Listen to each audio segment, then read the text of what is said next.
Hello, everyone. Welcome to zetamath does U-bonds, as the channel is slowly becoming. But as it would happen, we get to start today with a math pesto puzzle. So we have here Gouge Away. I don't think I have any big announcements. We do have the sort of the new stream schedule, as you have perhaps noticed, that is sort of posted if you get confused by that. But anyway, Tuesdays and Sundays now. And we have this puzzle, which looks very familiar, but that I don't think I've done before, by Math Pesto. Although I reserve the right to say, oh, we have done this before, halfway through this puzzle. So anyway, this puzzle, as always, we're starting with the most voted on puzzle. This puzzle was voted for by David, Plonktime, Russ, AFK, David, Luda, Doomdiat, and Nordy. Anyone who supports the stream at the windmill level or above gets access to the list of upcoming puzzles and can vote on whichever ones they happen to like the best. Okay, so this is the most voted on puzzle, so let's look at the rules. So we have quadruples, which means that the digits on the quadruple have to appear in the surrounding cells. So somewhere in here, there's a 1 and a 6. Killer, which in this case just means that digits don't repeat in this cage, which basically this cage, I think, is only here to say that there's roping. We'll talk about that in a moment. And then we have double arrows, which say that the sum of the digits in the circle is the same as the sum of the digits along the line. So we have that. So that is how these work. So I guess to start with, we can note that these cells have to be 2, 3, 4, and 5. And this one, at the very least, can't be 4 or 5 because 4, 5, and 8 in this box are over down here. And this one can't be 3 because 3 in this box is up here. I'm not sure if I really want to start with the roping. So if this looks more appealing to me than starting with the roping, but maybe I should start with the roping. This actually might be a set puzzle. Looking at this, let's see. Isaiah, there is at least one, if not more than one puzzle from you in the bucket. So, I certainly have looked at your puzzles. We've done some of your puzzles on stream before, I think. But, let's see. So yeah, so we've got, let's see, 3, 7, 8 in there. Yeah, these digits are these digits for, okay, that's very interesting. Okay, yeah, so by, sort of noting where these 3 digits go in column 3, they go there, which in particular means that these are the same digit. Because if these are the same 3 digits and these are the same 3 digits, then there's no way to make the double arrows work without making these 2 the same. I guess I'm going to actually do that via ketchup rather than anything else. So we can do that at the very least. So these 2 have the same parity for whatever that's worth. Let's see. Do we get to repeat that trick? Yeah, it's in one of these 2. In this box for sure. I can mark that, and it's in one of these 3 over here. Let's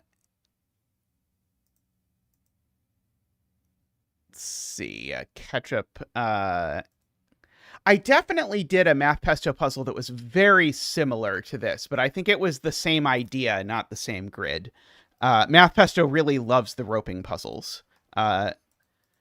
Yeah, the zigzag cages force roping. I definitely noticed that, although I didn't see an immediate benefit to coloring it.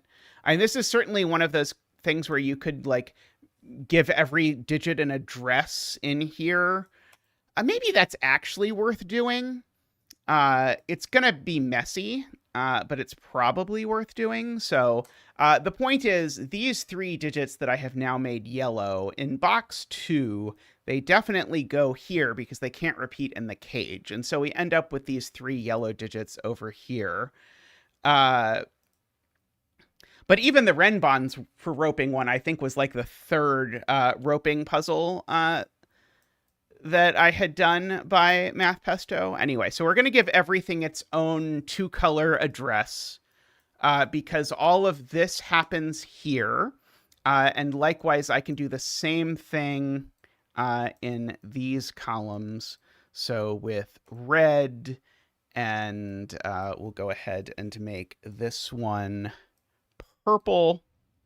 And we'll go ahead and make this one, whatever the one I haven't used is, orange. And so now every digit is uniquely determined to be one 2-color combination out of these. So the 3 times 3 equals 9 combinations. They uniquely correspond to the 9 digits. And so we know things like 1 and 6 are in these combinations, for example. So I don't know if that's useful, but it's one of the ways in which puzzles that are double roped like this often work. Although I'll acknowledge that the last puzzle of Math Pesto's I did, I thought this was going to be the point, and it was not the point. Okay. Let's see. So,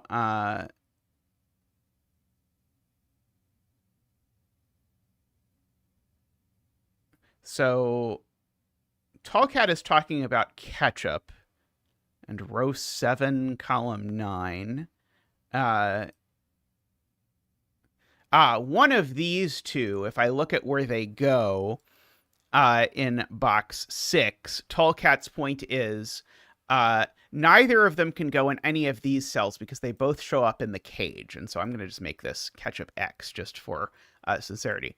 And so all of both ketchup circle and ketchup X in box 6 have to go here, but they can't both go on this line. So that's because then I'd need a 0 to go with them in order to make the double arrow work.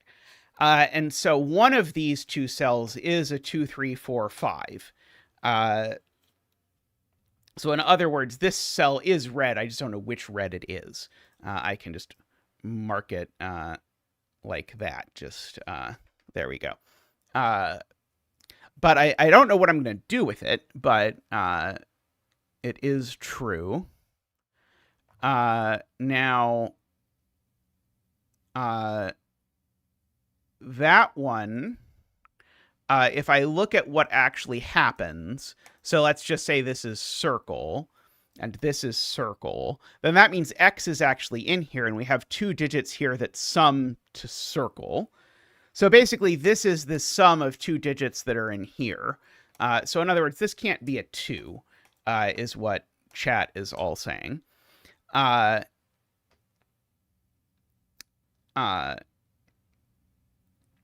Let's see.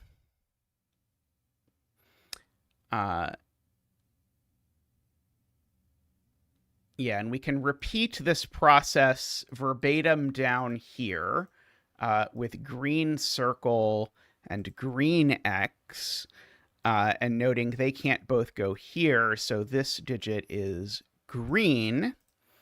And as a digit that is now the sum of 2 digits, it can't be a 2 either.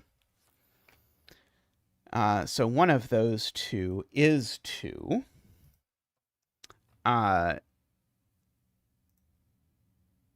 Okay.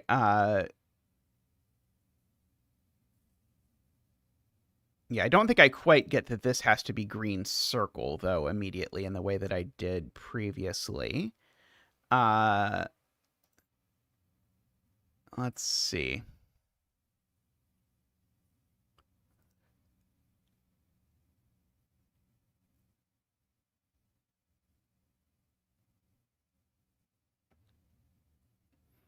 Okay, and so Selena points out now I should ask, this is a 9-cell cage, so it has to have every digit in it.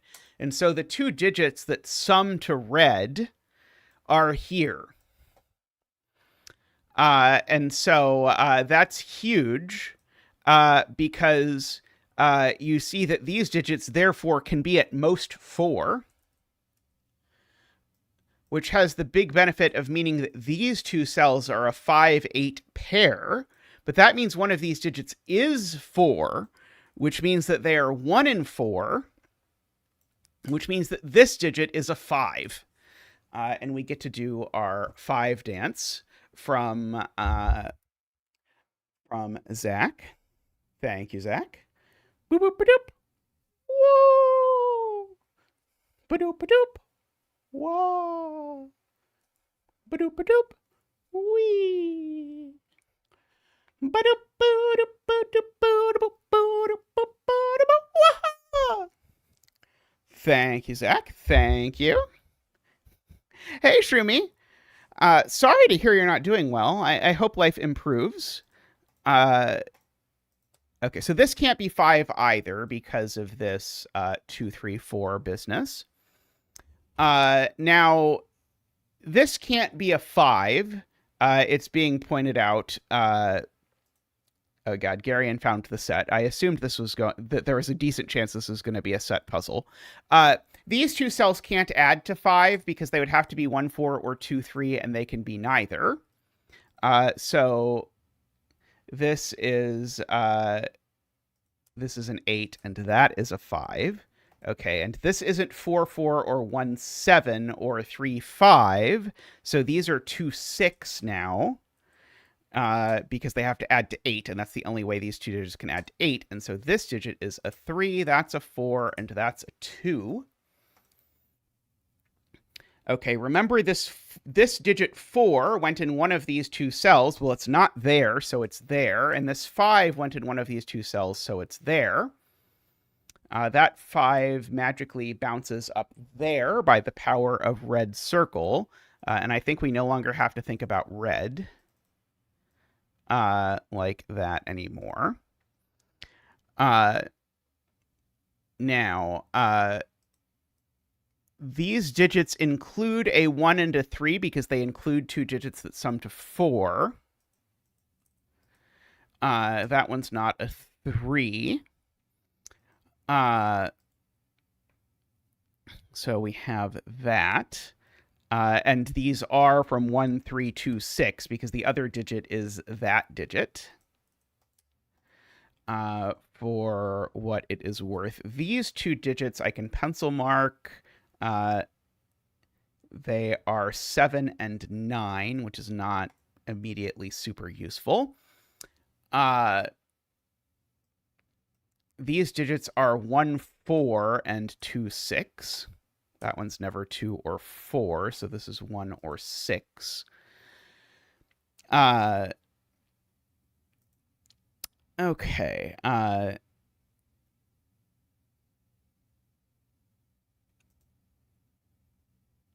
So let's see.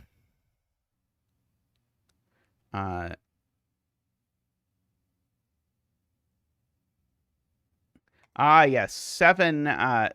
Tall Cat points out in this box, one of these needs to be 7. Well, there can't be a 7 here because it would have to go with a 2. So one of these 2 is a 7, which then means one of these 2 is a 7. And so these are either 1, 8 or 3, 6. Those are the only options for these 2.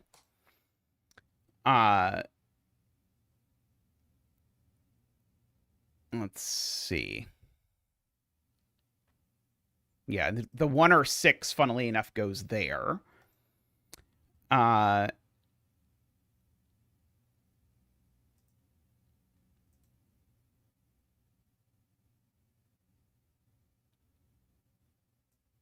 Okay, I do actually know that one of these two is 1 via chat. So one of these two is definitely 1. So therefore, this is never 1.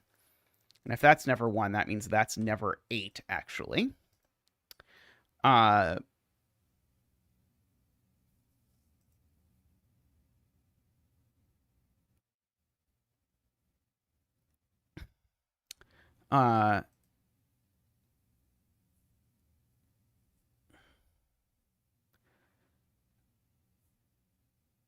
Right. So the quad here, once Chad is pointing out, once I know that there's a 1 in here, well, that means that the 4 digits in here are 1, 3, 7, 8.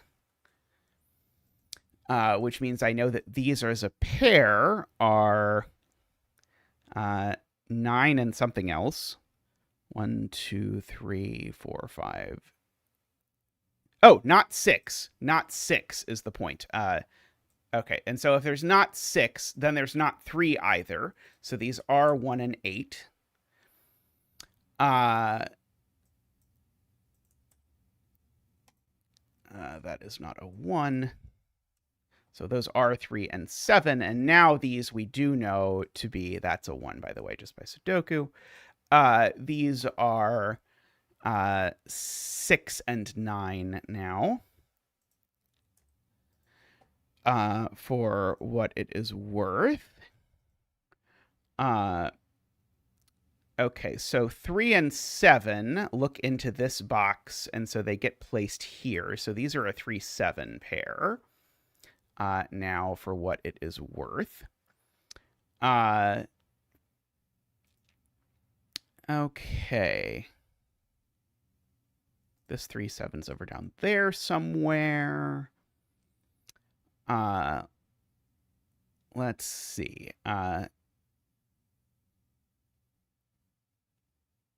Yes. Okay, yeah. Sweet Blue's pointing out this can't be 7 because wherever the 7 is in box 8, it's definitely in the cage, which claims the 7. I can't put a second 7 in this cage, so that's a 3 and that's 7, I think is the nicest way to say that. Okay. Now,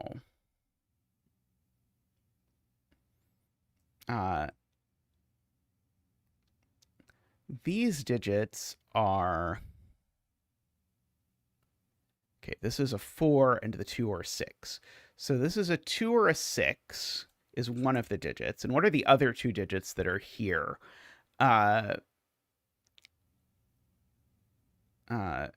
2, 3, 4 is definitely on here because it's 1 plus 4 is 5.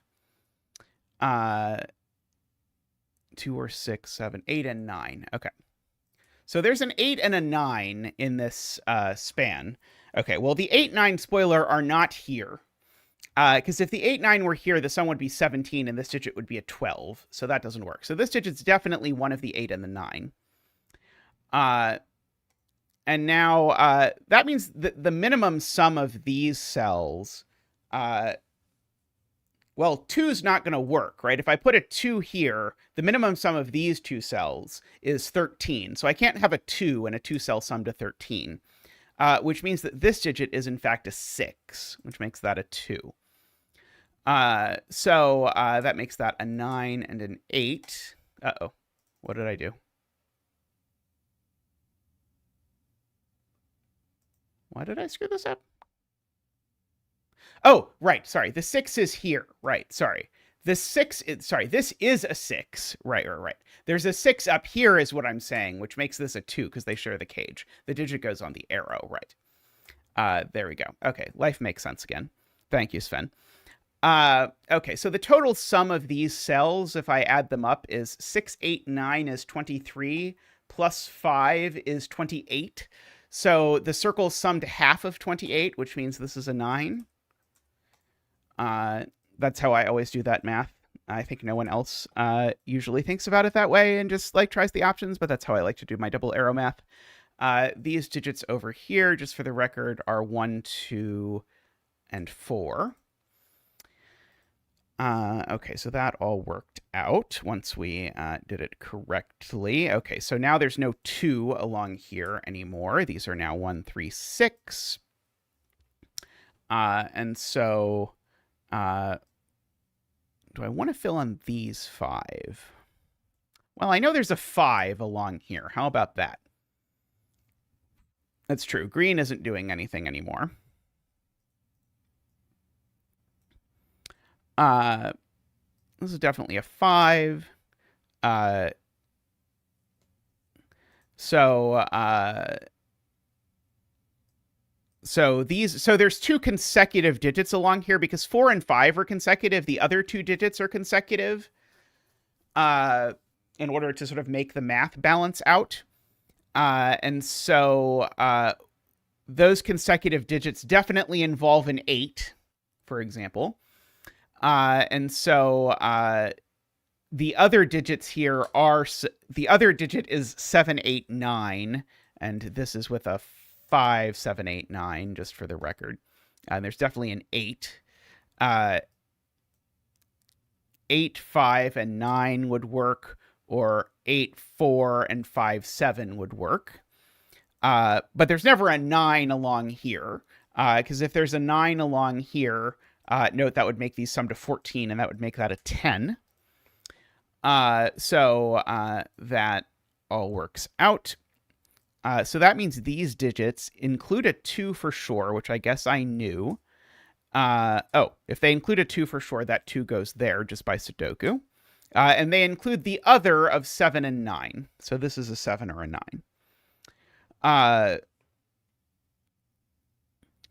For the same reason, Martin points out, for the same reason that there couldn't be a 9 here, there can't be a 7 here, because that would make the total 11, which would put a 6 on there.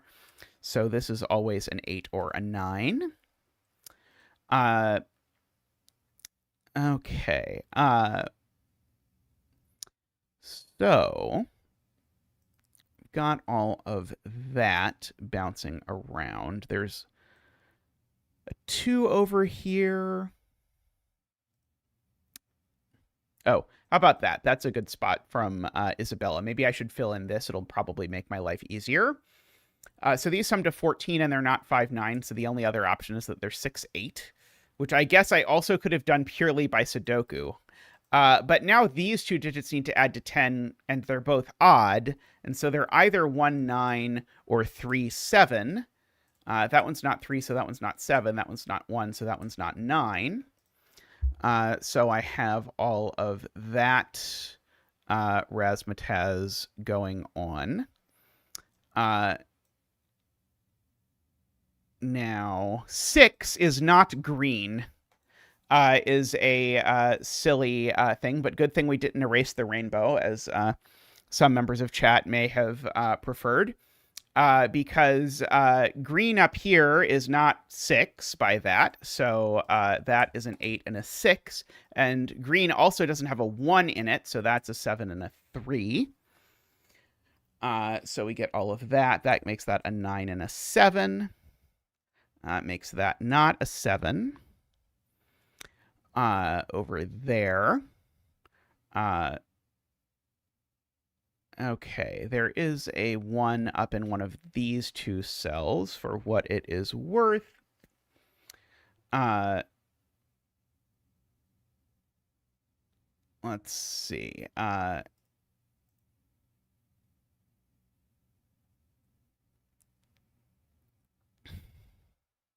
Yes, 5, Tallcat points out, is placed here. I probably could learn something out of this stretch of red that I had, but I think what the stretch of red meant was one of these 2 is 5, and it's not that one. So I think I actually couldn't have learned anything meaningful out of it. So got all of that. Yes, there's a 6 in here, Isaiah points out. So that 6 goes there because 6 we know is blue. And so there's a 7 or a 9 in this column, together with a 2, right? So these are from 2, 7, 9, and that one's, of course, not 7. Uh,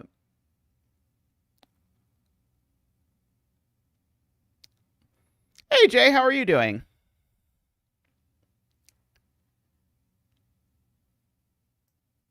Okay, there's a 1, 2, or 4 here. Well, that's not the 4, for what it's worth. I'm confident in that. Uh, let's see.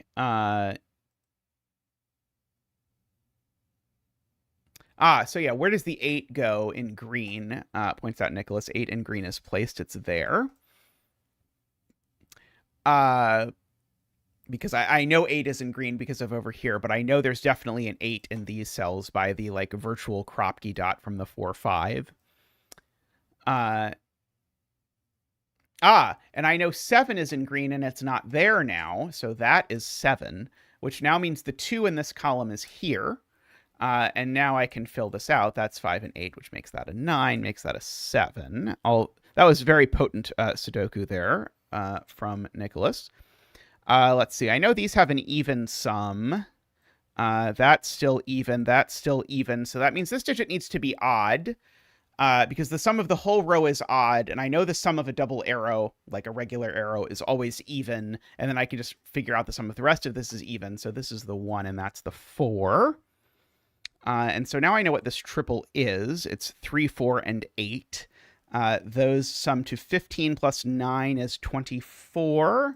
That makes this a 3. And those a 4, 8. These two sum to 7. They're certainly not 3, 4 for like 8,000 reasons. So they're either 2, 5 or 1, 6. That one's not 2, so that one's not 5, funnily enough. Let's see. It's been suggested I could maybe do some pencil marking up here. This digit I know is the same as this digit, so it's definitely not 1. This is 4 or 9, so I can just go ahead and pencil mark in. This is 4 or 9. It is true. There's no 1 or 6 in red. Very good, because red's over here. So this isn't 1 or 6, it's 5. Gorgeous. Okay, that is my favorite step of the puzzle. So that is 5, and that's 2, is how that works out.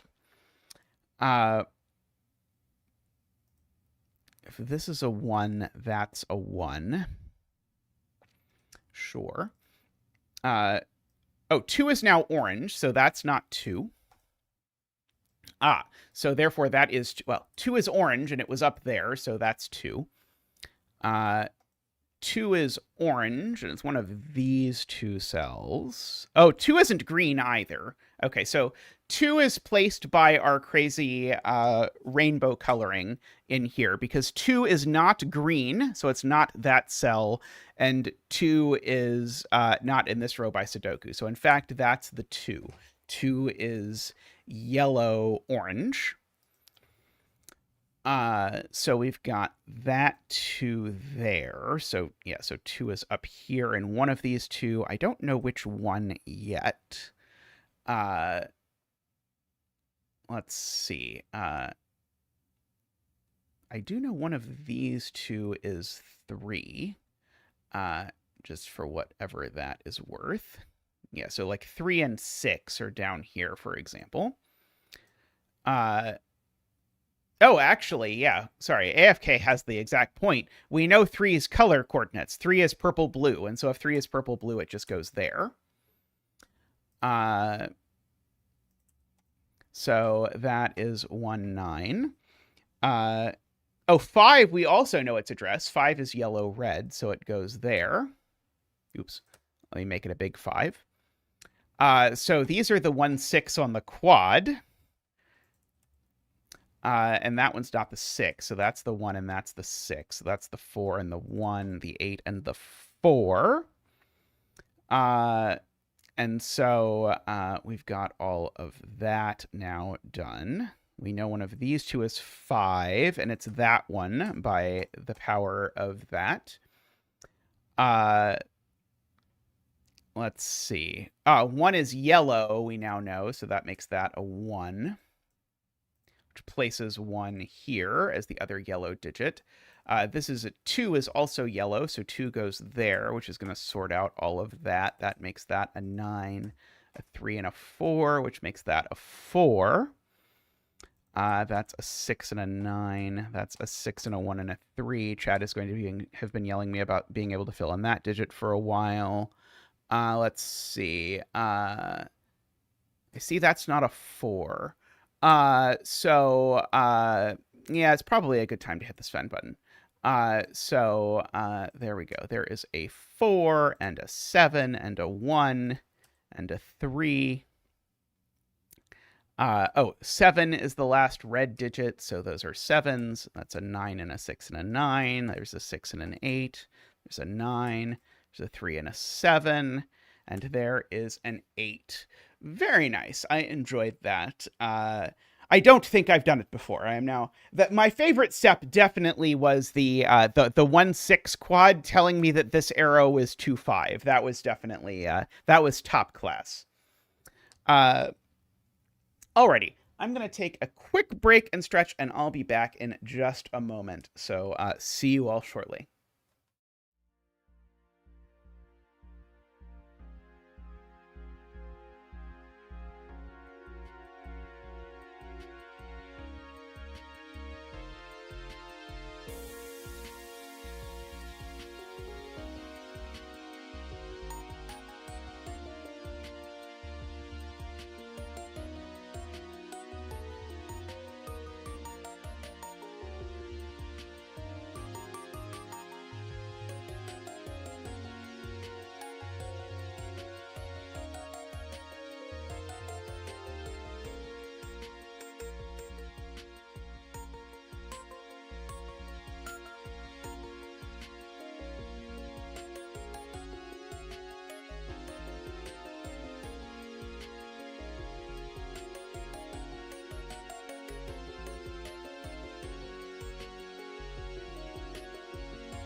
All right, welcome back. We are back with a 5-star Ubon puzzle. I will say I was very prepared to use set on that puzzle. It looks to me like it was intended to use set, but then between chat and I, we just were finding deductions. And so my general thing is if I find myself pausing and I think set might be intended, then I will do the set. Alrighty, so if you follow along on my LMD page, puzzles I solve off stream, I record my solve on LMD, and puzzles I solve on stream, I generally do not, which I think is helpful. But you'll notice that basically all I've solved off stream recently are variations on Ubon, because I find Ubon to be, it's really grown on me as far as genres go. Now, I've previously said that I think Ubon doesn't stream super well, but as I've done more and more of them, I think two things have changed. By the way, DWeb says it's terrifying that this is 5 stars and this small. This isn't the real puzzle. This is the example puzzle. The actual puzzle is bigger. Okay. So 2 of the things that I think I have sort of grown on me. So one is I think I'm much better at describing in words what some of the weirder U-Bahn deductions or some of the more standard U-Bahn deductions are than I was previously, and at least some of the easier ones I can understand quickly and not make chat explain, which if you go back and watch some of the earlier U-Bahns I did on stream, you'll watch chat trying to find words for things, and it's very difficult to find words for things. Woofer has a document of U-Bahn secrets, which is helpful because it does give words for some of the things. Although I think actually one of the best things would be to find the best word for everything and put it in that document. Anyway, I'd recommend if you want to get into U-Bahn and do some of the pure U-Bahn puzzles, I think that's a really helpful document. In terms of just sort of telling you sort of, here's some things that you should think about. However, what I found to be also true is that any U-Bahn puzzles which involve additional rules other than vanilla U-Bahn tend to be far more approachable because and this goes all the way back to my setter view video on cracking the cryptic like 3 years ago, if something involves a novel rule set, usually that means the puzzle's easier. Because you're not assumed to know as much tech and that sort of thing. So I found that there's a lot more sort of approachable steps in some of the U-Bahn hybrids that I've been doing. So that sort of made me think, okay, maybe these will stream better. So I think they will. Anyway, this is all by way of sort of getting into this, which is a U-Bahn thing. Okay, so this is the example puzzle. And so just to go over basic U-Bahn. So in U-Bahn, it's a loop variant. And so the variant is that you actually build a loop network. So it can branch. However, it can't have any dead ends. So I can't do that. But it's fine if I do something like this. And in so doing, you're basically sort of thinking of building a little puzzle out of all of these pieces. And there's really 4 kinds of pieces that you could use in this puzzle. 5 kinds if you include the fact that one of them is blank. And by the way, there is definite superiority to U-Bahn puzzles that include the 5th option. So some U-Bahn puzzles, mostly by KNT, that chat is scaring me. There's some puzzles, mostly by KNT, that have how many blank tiles are in something. That's very cool. But basically, this is just telling you, okay, 2 of the puzzle pieces in this row are this kind, and orientation doesn't matter. Clues are only complete where given, so I'm just given no information about these. In this column, you're given complete information. Okay, so we've got all of that. Now, the variant in this instance, by the way, I always forget to mention this rule, and it comes up in 1 in every 6 U-Bahn puzzles. The loop network has to be only 1 loop network. So there is a very minor connectivity requirement in U-Bahn. Connectivity logic is rarely useful in U-Bahn, but it comes up occasionally. That actually, by the way, is one of the reasons why I like a lot of the variations that mix in something else, is because a lot of the something else's that get mixed in with the U-Bahn actually include some connectivity logic to it. So like Woofer and Jacob, by the way, I should be clear, this is a Woofer and Jacob puzzle. They mostly do collabs. I don't know if any of them do it, but then they usually just show up as by Woofer on this thing. Woofer and Jacob have a Nurikabi U-Bahn permaculture, which is one of my favorite of these things. Selena mentioned that this was very difficult, and Isabella said that they took 4 hours on it, so that bodes well. I mean, I did spend 6 hours yesterday on one of KNT's U-Bahn with empty clues puzzles that I then proceeded to break after 6 hours. So we'll see. But I will say, when I solve U-bonds by myself, I tend to break them 2 or 3 times before actually getting them right.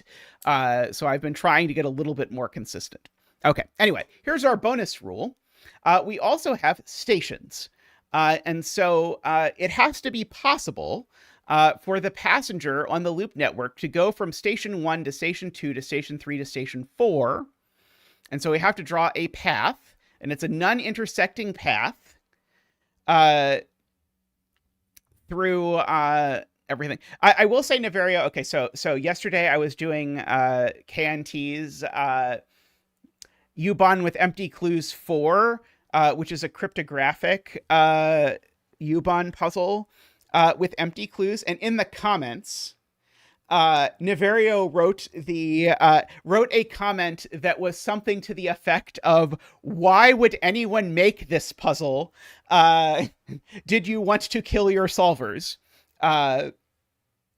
So anyway, so there's sort of a sub loop network, and if I look here, you can see sort of the answer is in red for the sub loop network. It's just a path that goes through the stations in order. And the key rule here is that between any 2 consecutive stations, the length of the path must equal the taxi cab distance, which is sort of a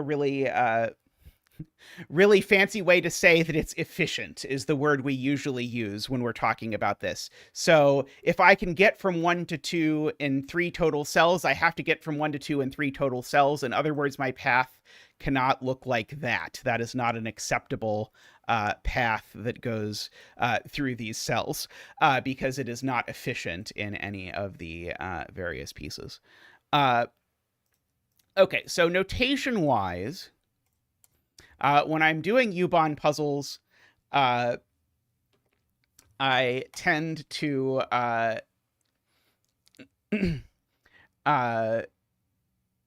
there's another Manhattan by Star Warigami. I do enjoy Star Warigami puzzles. So all of these are in the loop network. So blue is in the loop network. And I will turn a cell green once I am sure that I have all the exits to it. So this means this cell is done. There's no additional ones. Whereas you might see something like this, which means this cell might still have additional connections into and out of it. I do not know. Okay, so we're doing the example, and yes, I just showed you the answer to the example, but I feel it is probably worthwhile. So in this column, we have these various pieces here. We've got 3. Okay, so in this column, let's tear this Band-Aid off now. So in every column and row, one of the things you always want to pay attention to is how many horizontal streaks there are, and in a column, how many vertical strips there are. And so the thing to pay attention to, the reason why that's useful, is that a horizontal or vertical strip can only be ended by 2 kinds of pieces. So in this case, a vertical one, it could be ended by a turn, or if it wasn't on the border, it could be ended by a T, for example. And so what that means is that every row and column has an even number total of turns and T's that run orthogonal to the column or row. So there are T's that don't end. So for example, this is a T that does not end a vertical strip. And so the total number of turns and T's in this column is odd, but this is a T I'm not counting. The total number of T's that run orthogonal to the column plus the number of turns is always even. Okay, and so what that means is I actually know this is a 1 because I need the total. Every turn starts or ends a vertical and horizontal strip. And so I need one of these to sort of cap it off. So that means everything in this column is in fact legitimately in the column. And it also means that the T in this column is horizontal, right? There's not a T that goes like this in this column. That is true. Okay. Oh, it is being pointed out that there are 5 cells in the column, not 4, and I cannot count. Well, that's sad. Okay, well, I was very excited by that. So that means this is a 1 or a 2, which is much less exciting than when it was a...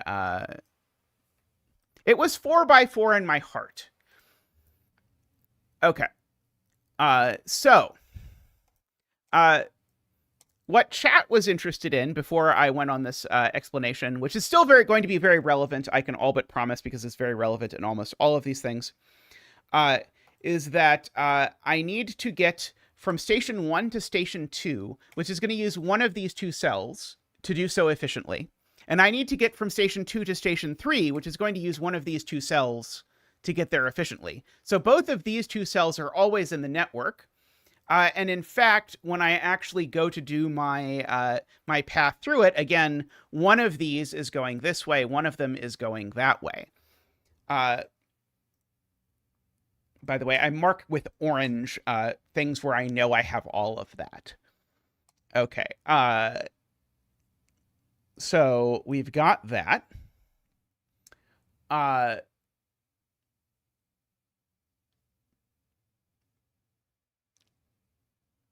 Okay, and so this 3 is either... So coming into the 3, we're either coming in there or there, and we're either going out there or there.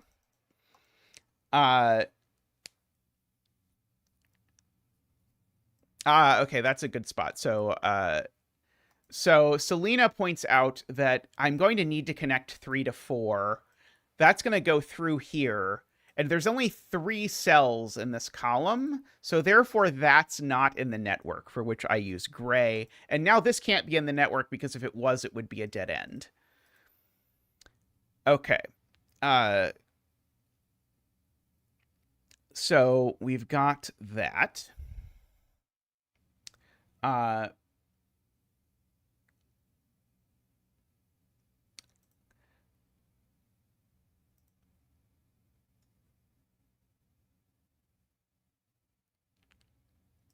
So row 2, column 2 goes to the 1.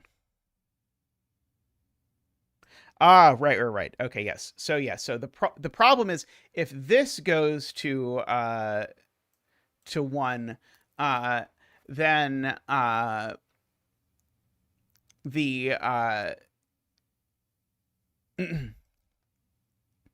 if this goes to 1, then my 2 path looks like this.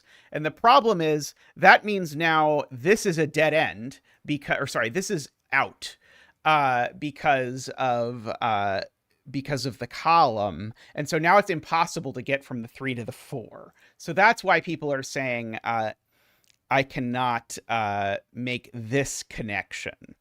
Sorry, I can't make this connection is the one I cannot make. So I have to make this connection in red.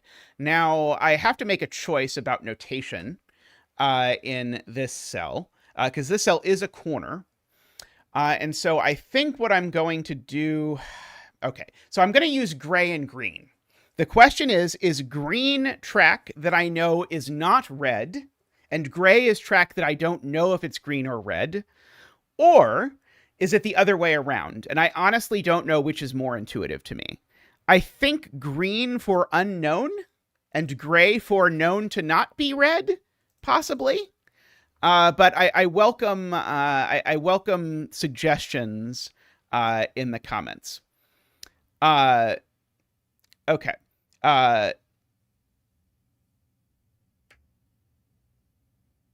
Correct, AFK. That's totally fine. You can absolutely do that. You can have like 2 barbells connected. Yeah. Okay. So now this is blank because of this column. And so this continues. And now I have to look at this. Okay, so that's definitely done for lots of reasons, which means there's no more straight lines in this column, although I couldn't make either of these a straight line no matter how badly I wanted to anyway.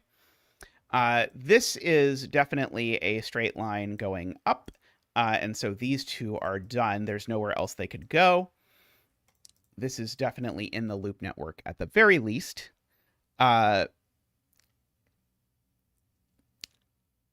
Okay. Let's see. Okay, so here we need 2 lines. We've got 1 line. The 3 is assuredly getting to the 4 this way. Because the 3 can no longer efficiently get to the 4 in this direction. So the end of my red line certainly looks like that. Oh, this red line just has to continue. If you look at this, and it has to continue and then go down. There's no other way for it to get efficiently from the 2 to the 3. So all of this is in. So we have that.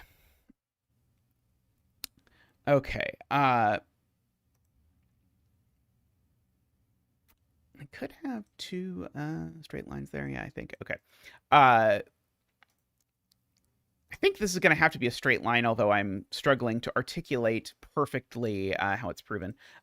This is now known not to be part of the actual network. Yeah, column 8 needs 3 straights. That's not straight. So all but one of these is straight. And so if this is not straight, then both of these are straight, and they would have to both be horizontal. Actually, maybe that does work. I was thinking that was broken, but that might not actually be broken. Let's see. One of these is a T, and it's whichever one this goes to.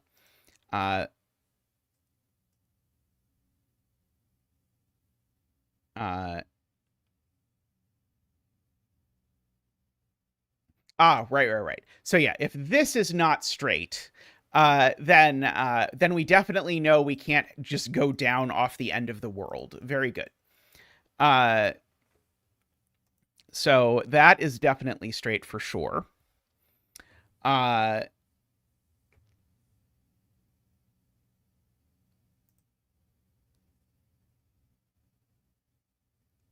Let's see.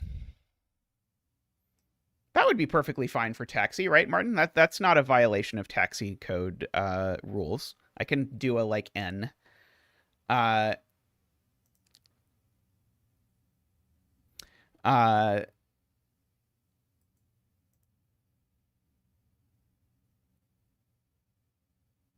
Okay, yes. We do actually know that every cell in column 8/column 4 is visited, because if I try and make, say, this cell unvisited, it makes this not straight, and now I don't have room for 3 straights. And if I try and make this cell unvisited, well, then I definitely still can't get 3 straights. Basically, it comes down to the fact that I still need an even number. This is the proof that I guess uses what we said earlier.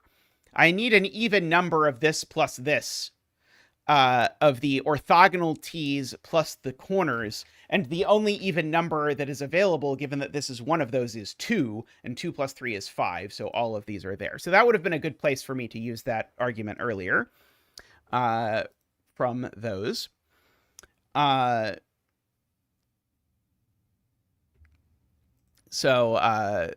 we've got that.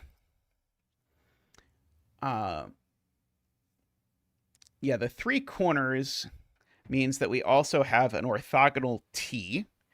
Let's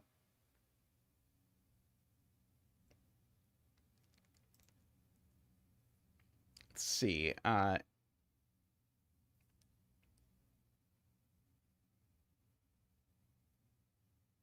Right. These can't both be straight, vertical. If these are both straight, then I don't get efficiently from 3 to 4, because then my rider has to go up like this, and that's not allowed.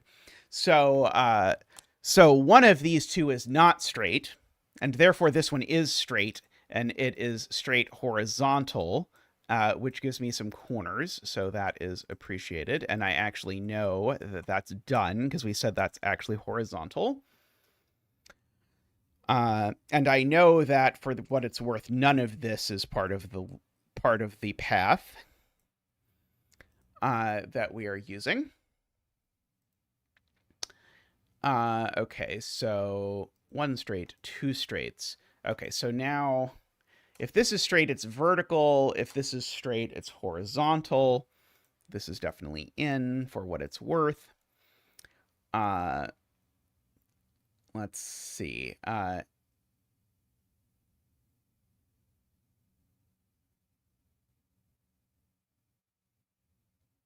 Yeah, the one certainly has to go somewhere. Okay, that's one of the three corners in this column.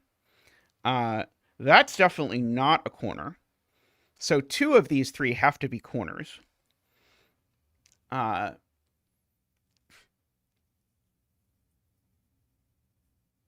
Sure.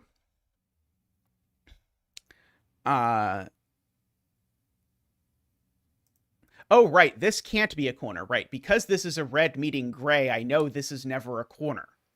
Good. That's okay. That's gorgeous. Okay, so I need two of these two cells to be corners. Okay, so that means that this path definitely doesn't continue like that. And this needs to be a corner, which means it definitely does that. And is in the network. So it's either going up or down. Let's see. Now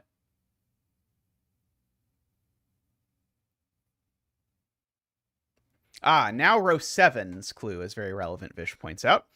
Because now we need a straight, and these two aren't straight, so this one is. And it's a straight that's not in the network. So that's done. That's done. Okay, so now that's not a straight line. So now I look at this 3, and I see 1, 2. So now this is a straight line, and the only straight line it can be... Actually, wait, I was going to say the only straight line it can be is...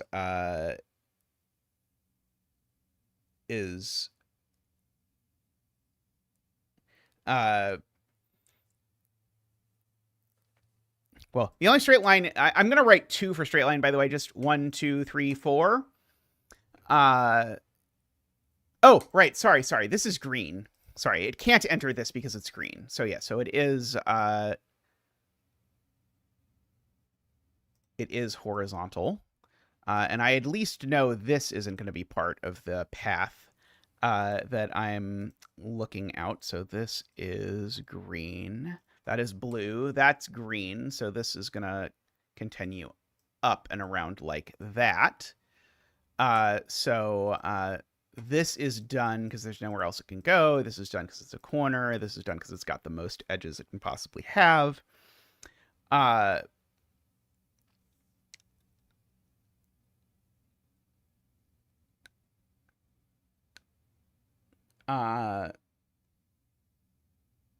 Okay, so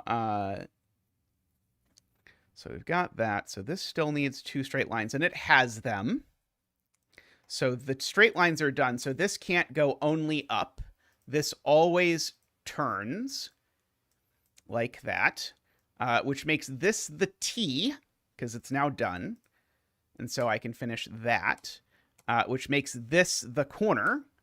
So it's done like that. Okay, and so now this is unvisitable because it would have to connect to this, and it can't. And so now this is done.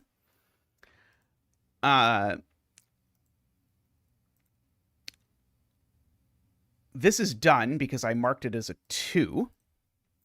So that's probably a good idea.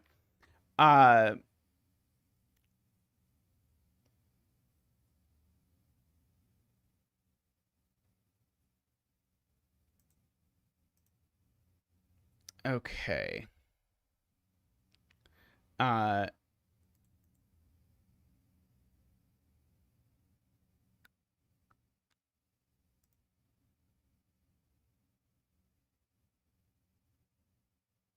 Right. Sorry. This I know doesn't connect up, right? So red definitely can't go here because this is green, right? So red can't go there. So red has to go here and then has to go here. And now red is done. And so now we have that. And so this cell is done. Oh, well, the loop network's definitely not done, but we needed 3 corners. 1, 2, that's right. This needs to be a corner. And this needs to be a corner. So this needs to actually connect up as our way of finishing this in order to make it so that we have our clues all finished. And we can count 1, 2, 3. Hooray. And 1, 2, 3. Hooray. Okay.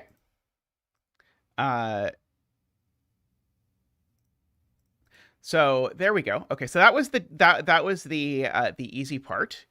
So now we get to do the real puzzle. I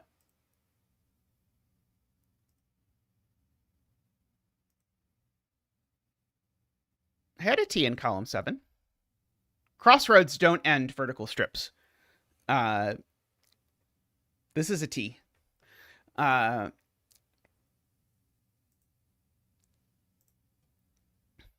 Oh, I didn't green. Oh, I never greened the 3. Poor 3. There we go. Okay. Yeah, is it... Maybe I don't need to actually mark stuff that I know definitely isn't part of red, or maybe I want to mark it differently. Maybe I don't need a color. Maybe I just need to, like, put an X over the lines that are definitely part of it.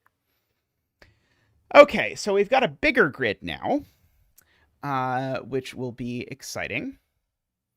Okay, and there are no T's. Okay, so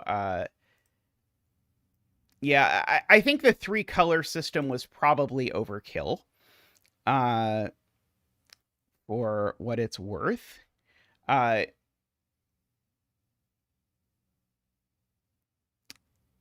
Okay, let's see. And there's 13 total stations here. Let's see. Okay, where are my most excited? Okay, so this column has straights and corners of some number. So the number of corners in this column is definitely even. But that's not super useful, I don't believe. Okay, so the one looking at the 2 is definitely going to use one of those 2 cells. In terms, it's going to use one of these 2 and one of these 2, but there's, I guess, 4 possible paths because it can use any combination of those.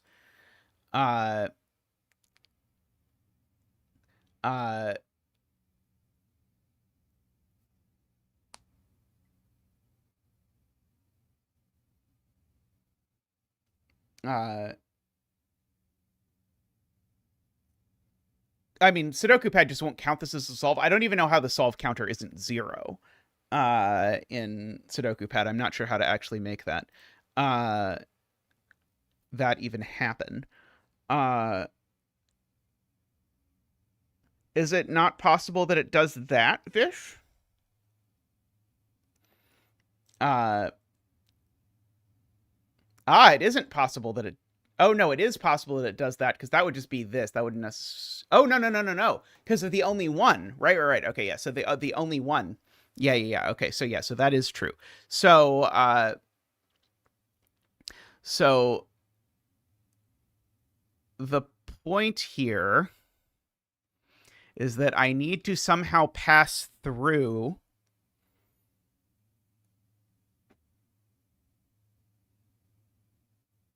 So how is that going to work? That is a good point. Yeah, so I need to pass through this column.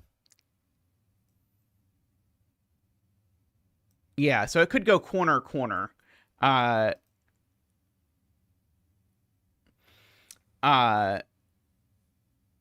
you can't do it with only, the one of these is straight, I guess, is the point. Yeah, the one of these is straight.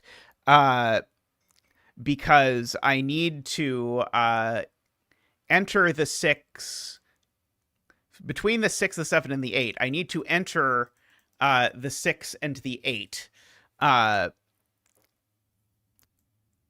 And I'm trying to figure out what the elegant way to do this is, other than writing out the two possibilities for what it does. But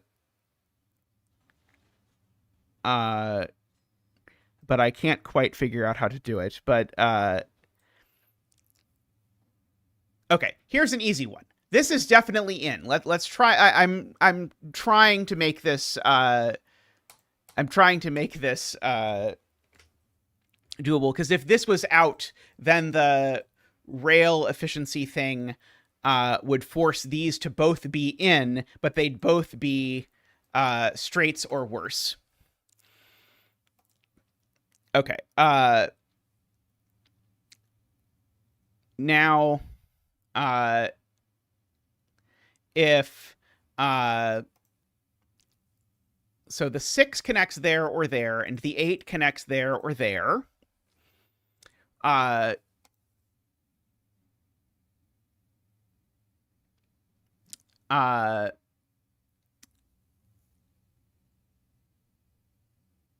Okay, but one of them has to connect left.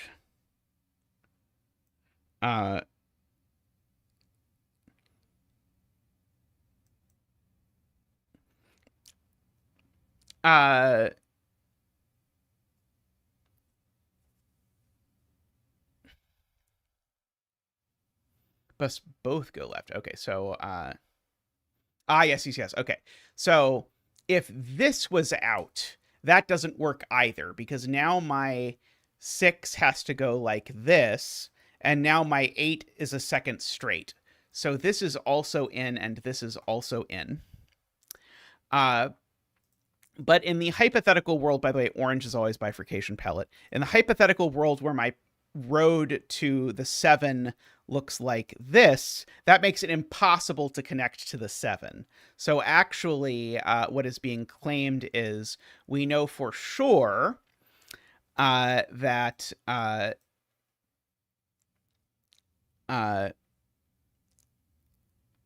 that these are part of the actual like path. So those are definitely in.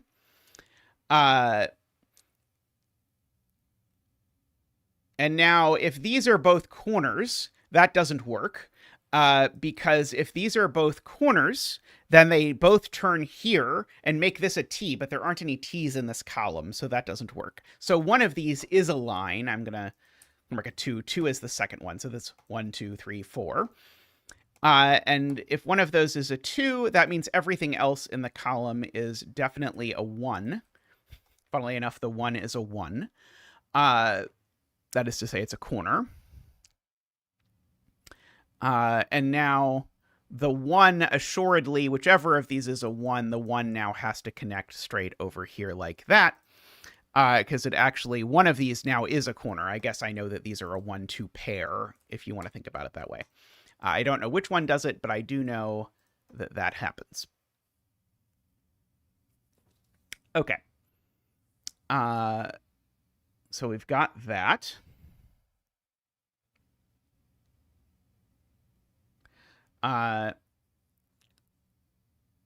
Right. And so now the 8 has to connect to the 9. And so there's only 2 directions that it can do that from. And so this is one of them. It's the other one. So that's definitely in. The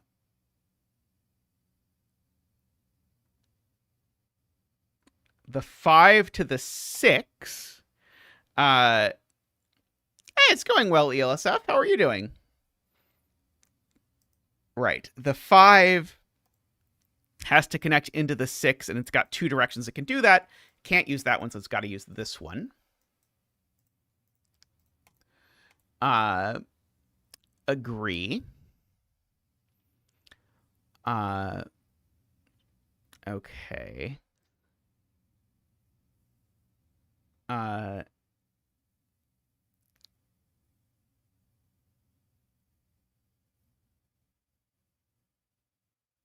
Has to connect to 9 as a corner.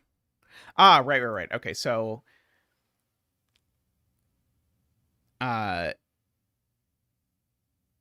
So basically, Tall Cat's point is that this doesn't work Uh, wait, actually it does. It's fine, right? Uh, it's this that doesn't.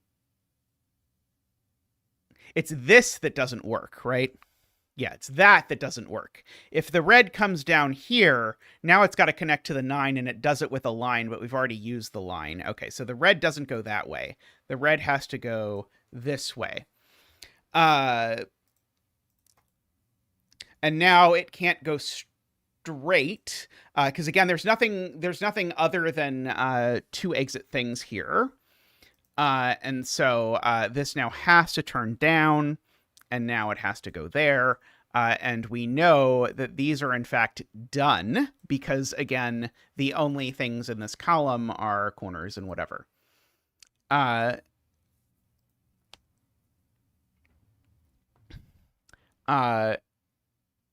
Okay, so we've got all of that.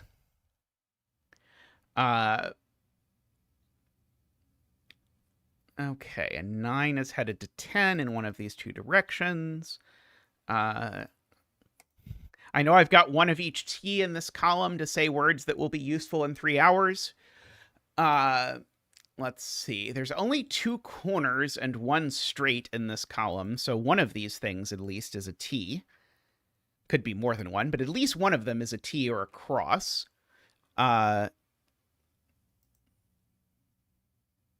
Let's see. Right.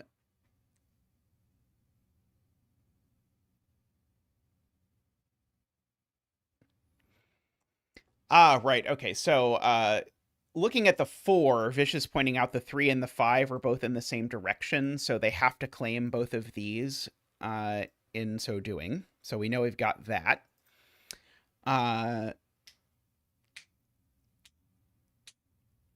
Let's see. Is that true of anything else?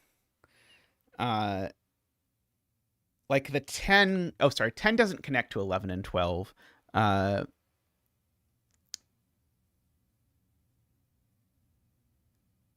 Right. This one's going to the 3. That one's going to the 5. That's certainly true. I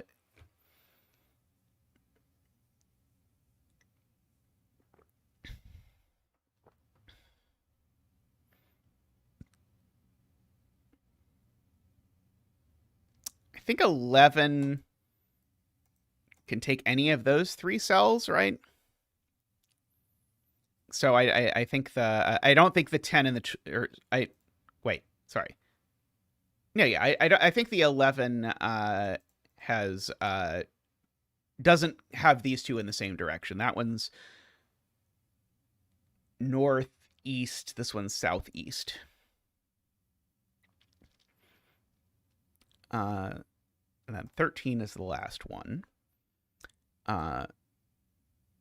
For what it is worth. Let's see at the straight line here. I sadly don't have any zeros yet.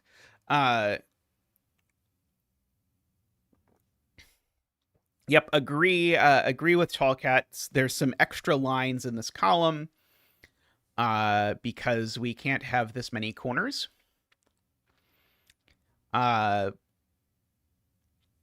Let's see.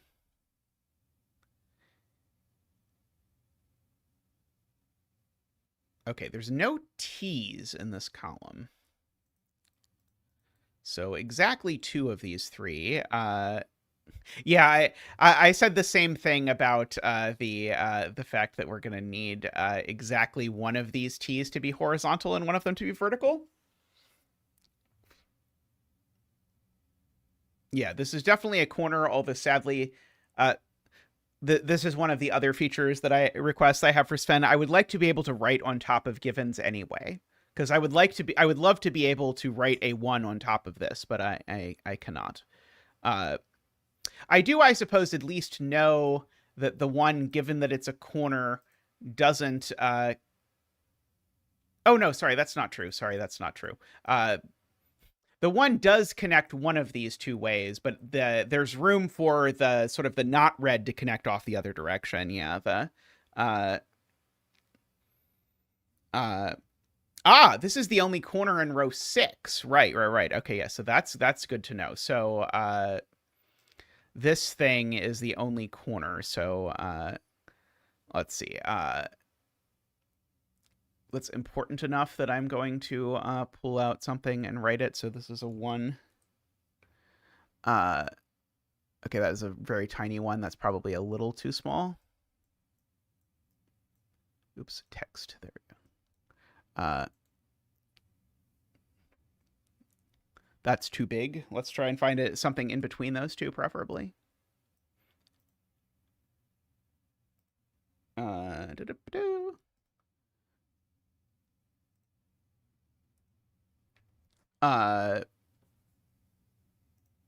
Okay, so I'm going to yellow this to indicate I know where the corner in this row is and it's marked, but it's not done.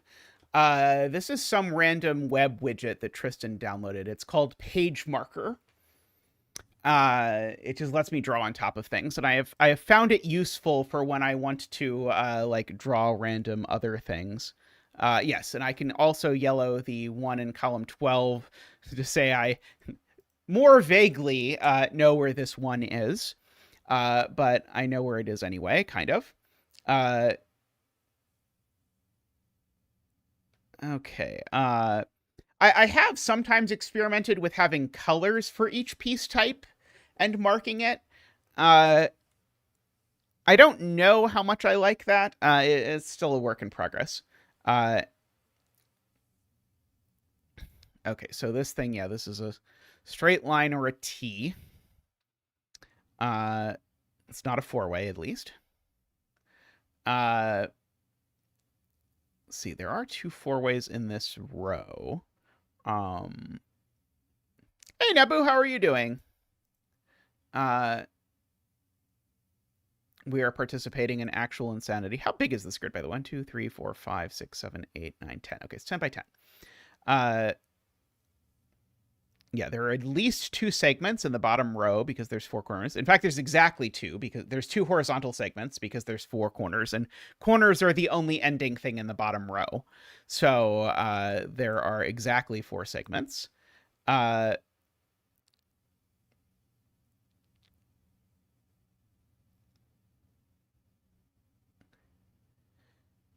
red between 5 and 6 has to go through row 8, column 12 as a corner.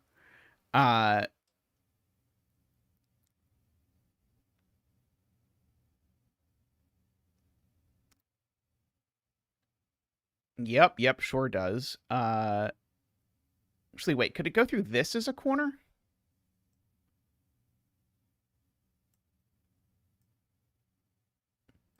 Oh, even if it does go through this as a corner, it still goes through this as a corner. Right. Okay. So yeah. So basically the point is the 5, in order to connect to the 6, is going to go through one of these 3 cells, except it can't go through only one of them, because if it goes through only one of them, it goes through as a straight line. So it goes through 2 of them as 2 corners, but regardless of which 2, it always goes through this one, which means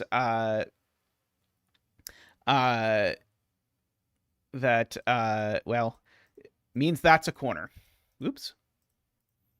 So this is a corner that's connected to the 5. Sadly, I don't know which of these exactly it's going to be. Now, if it did go through here, this is the only corner. There's only one corner in this whole row. So if it did go through here, that would be exciting. Although I suspect what's actually going to happen is at a later point in the puzzle, we're going to learn that the corner in this row is somewhere else. And then after staring at the grid for 5 minutes, we're going to realize that means that this cell is blank. That is my prediction as to what is going to happen. Warning, watching this particular Ubon won't make you less scared of them. It's probably like spiders. The only way to get less afraid of it is exposure or something. But unlike spiders, I think there's actually a reason to get less afraid of Ubons. But that 1 is very suspicious to me. this would be a straight line in that universe. Yeah, or would contain a straight line. Can't quite make anything out of that, but oh boy, that is a thing.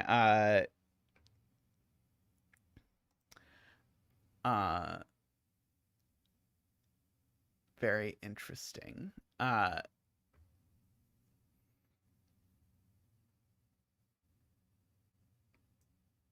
Okay, so if the one connects to the two from below, it does it as a T, is an interesting note. I don't know how useful it will be. But if this is the way we connect into the two, then this cell has to be a T. Uh,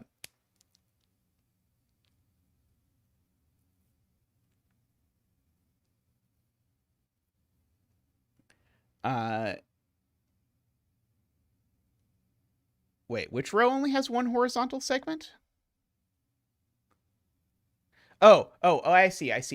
Okay, yes. There's only one horizontal segment in this row, right? Because I can only start and end one with 3 total caps at most.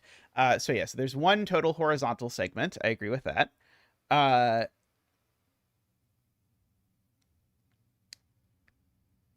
uh,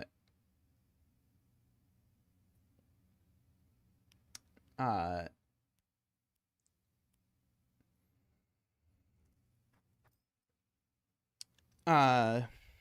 let's see. Can I get anything out of that immediately?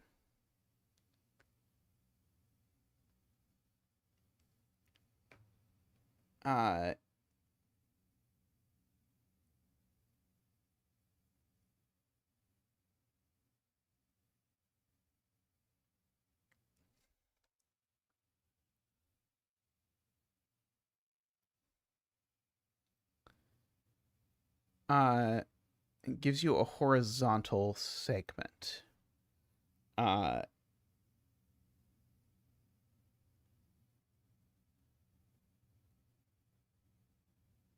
Yes. Okay. Yes. So yeah, this can't, the red from this segment can't go up, is Selena's point, because if it does, it will give me 3 reds owing to the fact that there's no T's here. So this always goes there.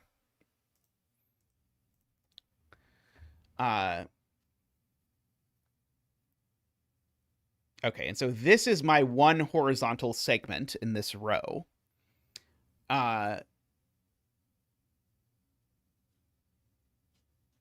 Is good to know.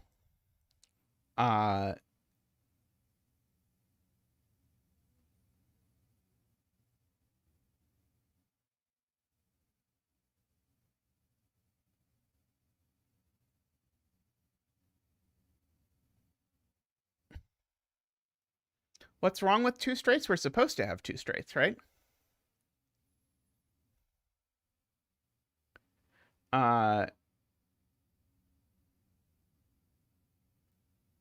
Right. This has a horizontal segment because it's a 1, right? I'd already forgotten about this being a 1, but right. This is a 1, and so that means that it has to have a horizontal segment, and it can't go that way. Because if the horizontal segment ran that way, then we'd have 2 horizontal segments and we only have 1. So in fact, these horizontal segments connect and we get this big giant... oh, sorry, I did that as red. That's not red. Sorry. As green, these horizontal segments connect. And I can blue all of those cells.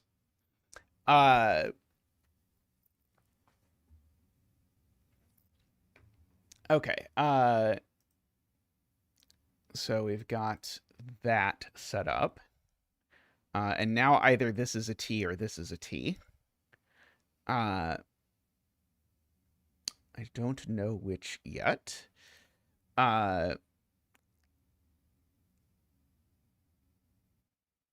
Okay, and I do know this is a corner, so I now can actually put a little X back here.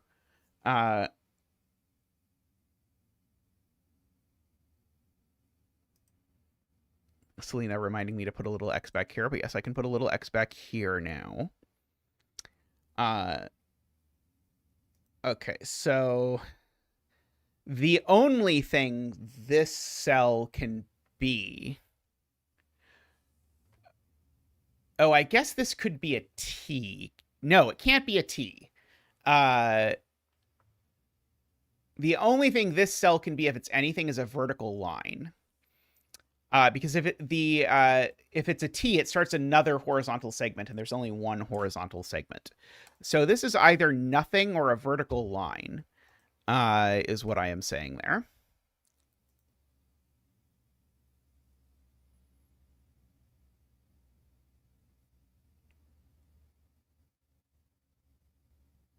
I could do that by Xing the horizontal segment. That's fair. I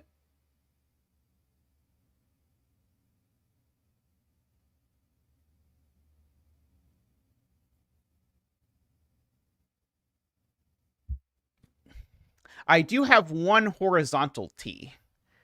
It's a vertical T that I have problems with.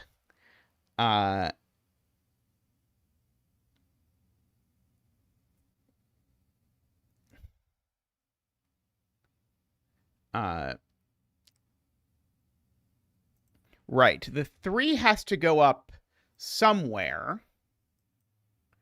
But it could be a vertical T or a horizontal. No, sorry.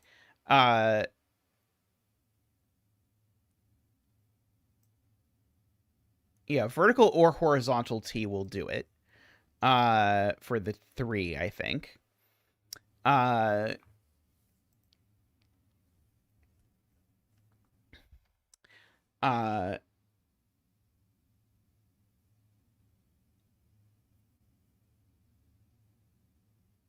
Because remember, I know this is a vertical T or this is a vertical T.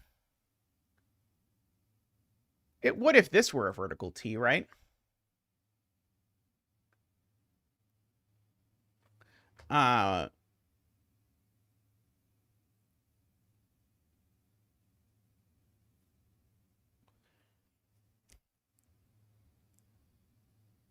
Okay.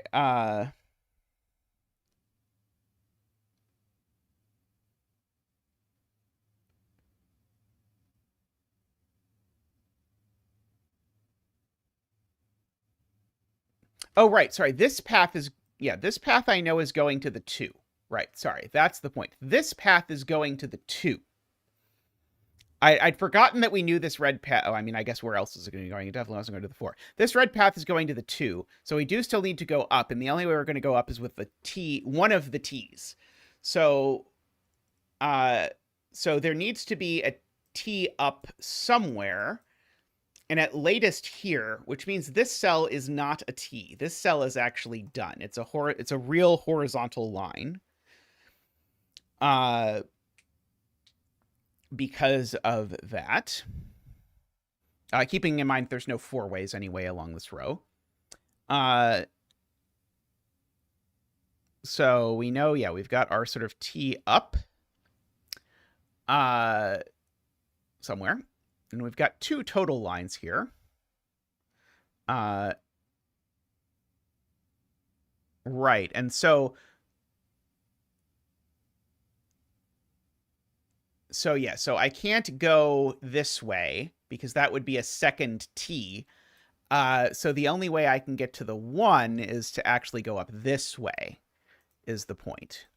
So the 1 goes up like this, and this I now know is actually a T. No, it's not a T. It is a... Uh-oh, no, that doesn't work. No, that doesn't work. What am I... I have somehow misunderstood something. Because in...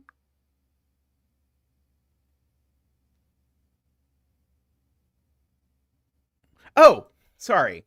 I misread it as that there's only one corner in this column and then was confused. No, that works.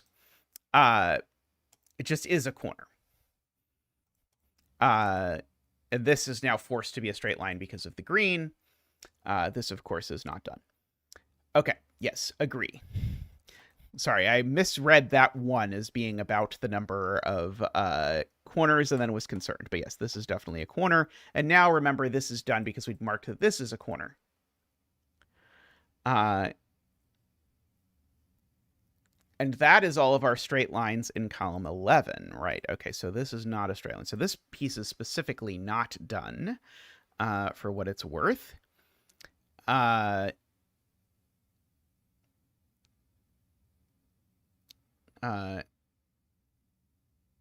Okay, and so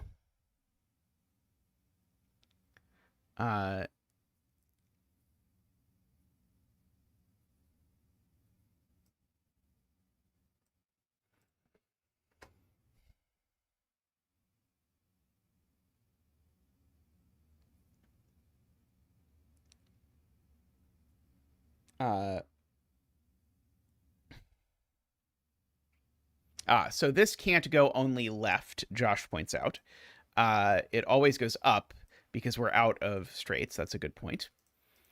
Okay, this cell I just wanted to note, I think, is not straight or a four-way. So this is 0, 1, or 3. Out of straights, weekend on Fire Island, indeed. And of course, if this is out, it makes that a T.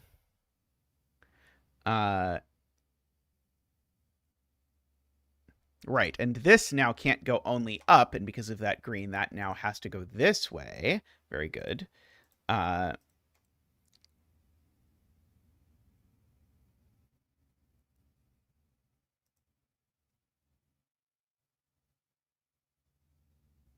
Why is this not a T? Would it create 3 T's or something if it was a T? Or have you done my favorite trick of reading the clue off of the column to the right or left of the column you're actually looking at, which is something I do a lot. Yeah, and I know this goes up or down, so this is definitely a 3 or a 4 for what it is worth. Yeah, that is one of my issues with Yuban puzzles for sure, Emma.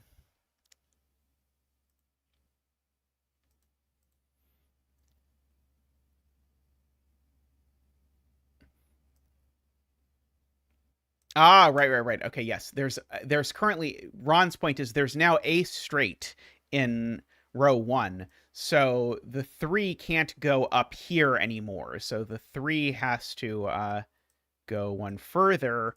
And now remember, we know that the other T in this row. So there's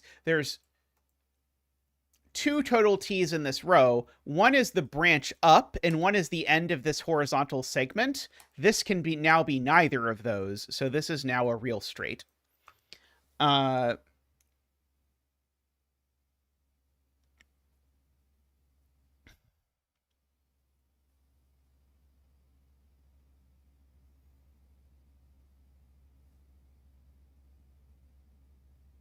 Okay, yeah. That is a great point. So yeah, so now if there's a vertical T here,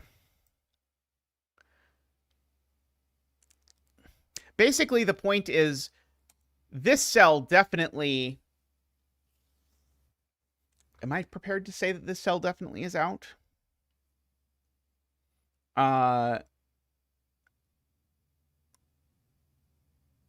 Sorry, I'm maybe not quite prepared to say that yet. But like one way is for there to be like a little, oh, that doesn't actually work. That doesn't work. Okay. So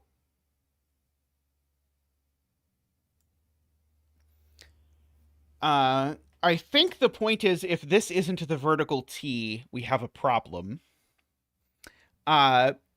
So if this isn't the vertical T, then it's a straight line. We come back here, and now we've got blank, blank, and we're broken. Because this is either a straight line or a vertical T. Those are the only options. And the straight line version breaks because I put 3 horizontal lines in row 1. So this needs to be the vertical T, and this can either run this way over here and then make it. No, it can't do that. Right. It can't do that. Because that has a problem. So yeah, so this has to right. Yeah, it can't run right because the only connection between this horizontal line and up connects the two. Oh, by the way, I did that in totally the wrong color. This was supposed to be in green. Yes, wrong. And yeah, this can't run that way. And so this has to come back this way. And this I know is done because if it were anything else, it would be a T. This is done and is a T. This is done because it's a corner.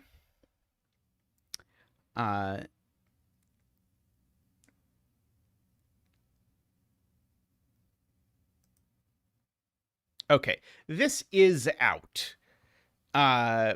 Because if this were in, then we'd have the same problem of we'd have a line running across here and then we'd be unable to connect it anywhere. So this really is out.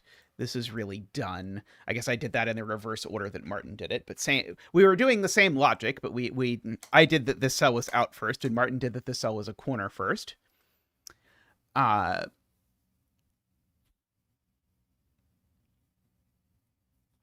Okay. Yes, so now this needs to be red, Ron points out, because otherwise I'm getting to the 4 in a rather unorthodox, non-efficient way. So so this red has to come down here. Okay.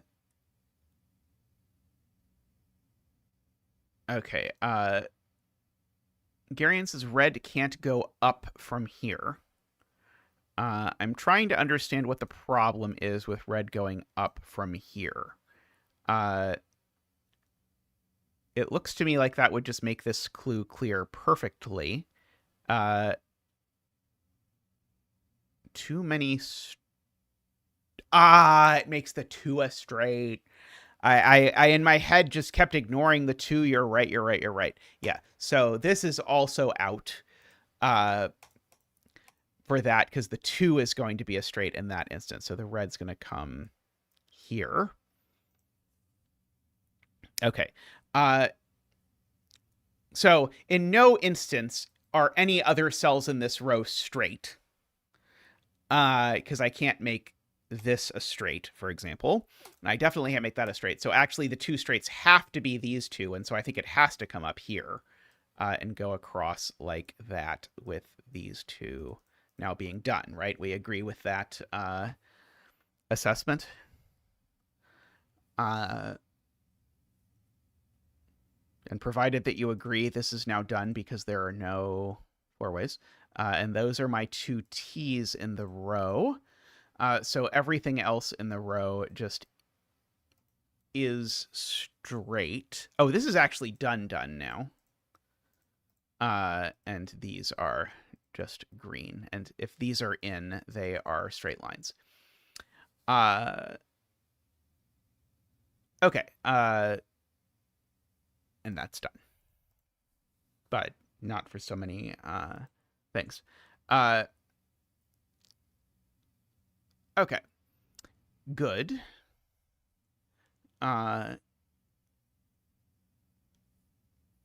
Okay, and we only get 2 total T's in this column, and they're both vertical for what it's worth, because now we've got 1 vertical T, so both of these are vertical. I'll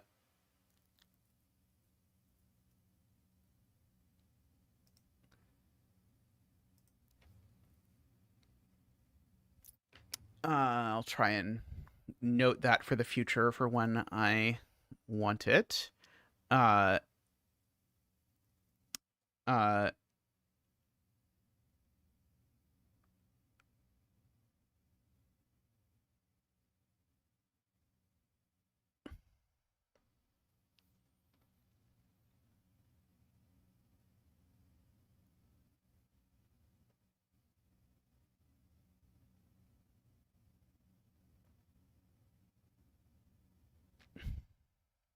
I don't think I know if this is red or not. I just know this goes up here.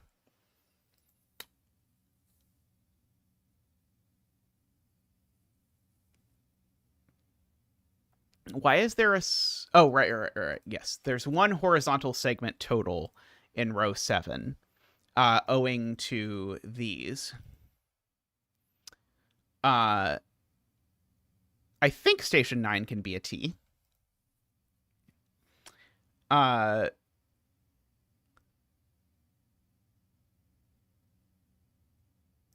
it's being claimed that has to run through the 5.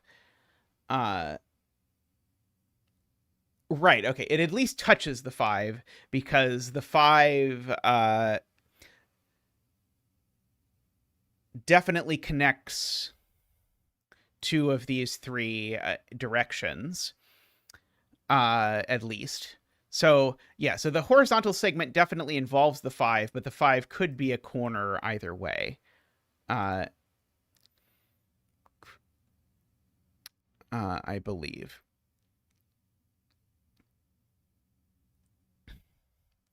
Okay. Oh, okay. We do have to avoid...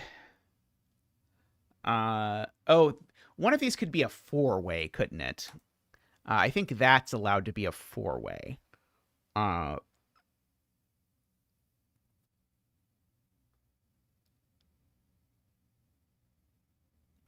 uh,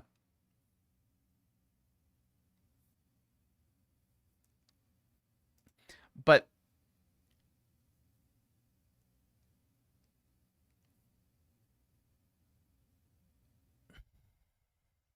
yeah, we've got to be pretty careful here about accidentally spinning up our corners.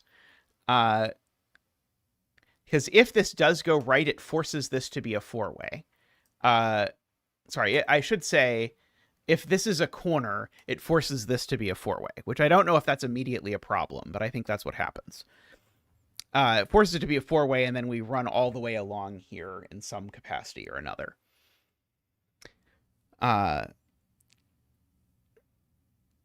Okay. 4 straight lines. Yeah, there's 1 T down here, 4 corners down here.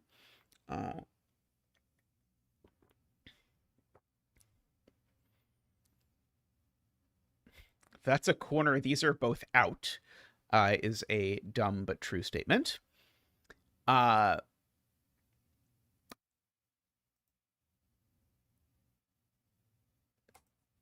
I should mark that this is a 3 or a 4, probably. Uh,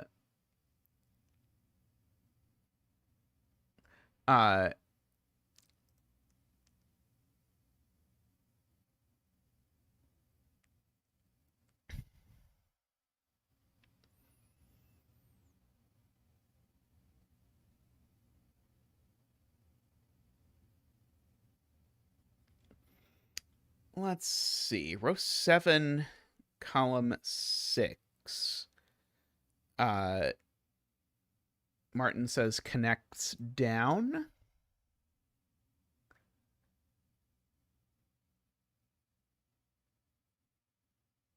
Right. Okay. Yeah. So the if this doesn't connect down, then we run into the problem that it is a corner, because it can't be a T because it goes the wrong direction. Both T's in this column are vertical. So if this doesn't connect down, it is a corner. But then that forces that to be a T. But then we don't have room for any more horizontal segments, and we need a horizontal segment going through the 5. So this always connects down, is a good point.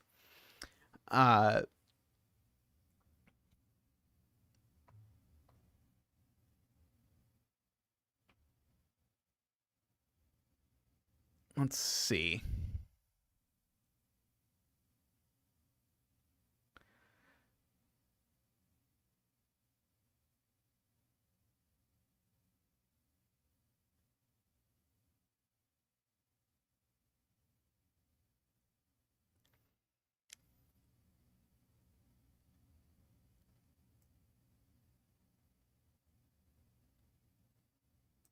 Okay, this could...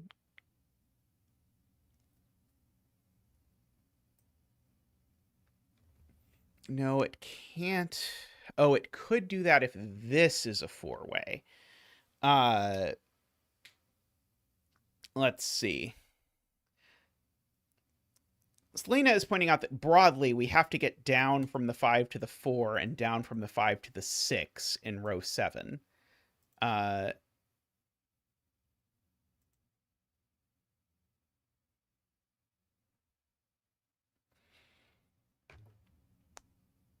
see. Selena says this isn't a corner.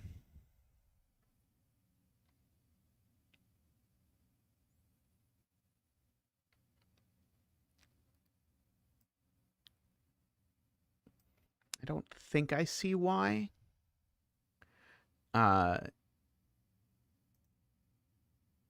It would require this to be a four-way, but it can be.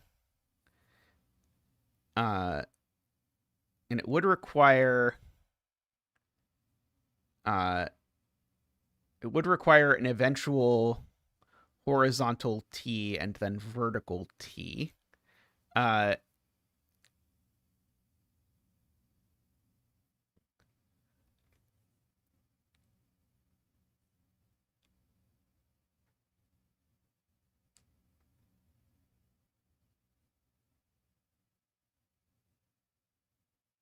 Okay, yeah, because the... Well,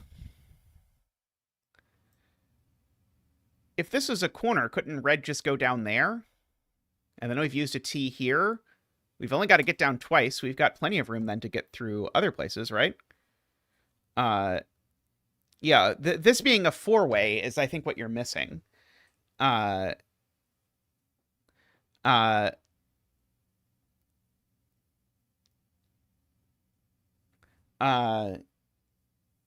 Oh, you're saying I actually have to get down three ways, or three times, because I have to get down from the 3 to the 4, and then the 5 to the 4, and the 5 to the 6. Okay, but so I could use these three or add four ways to do that, right? So if this is a corner, then this has to be a four-way, but we already said that a bunch of times, I think. Right? I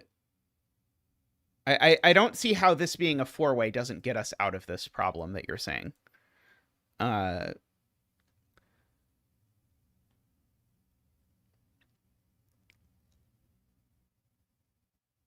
Let's see. Then how do you get from the 4 to the 5? So if this is a four-way, then you're going to get from the 4 to the 5 as a horizontal T, and from the 5 down to the 6 as a vertical T.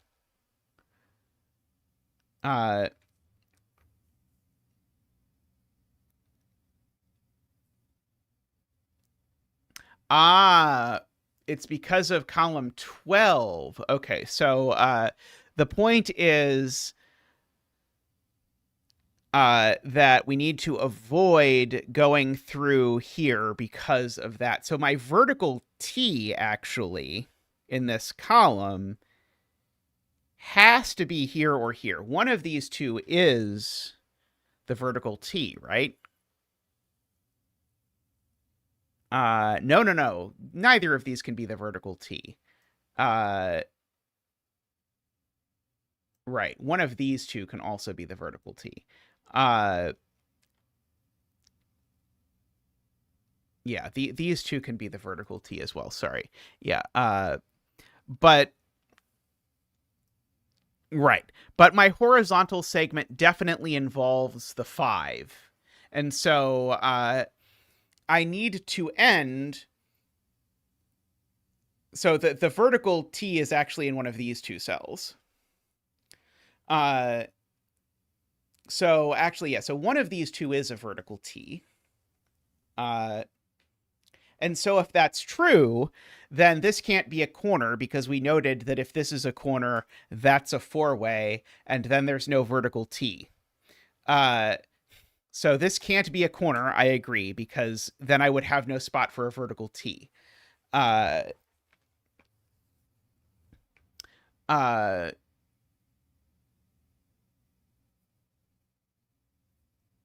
so no, there can't be a vertical T over here because I know that there's a horizontal segment around the 5. I can't get through the 5 without a horizontal segment being part of it. And so if there's a vertical T over here, then that horizontal segment runs through column 12, which is forbidden. Uh,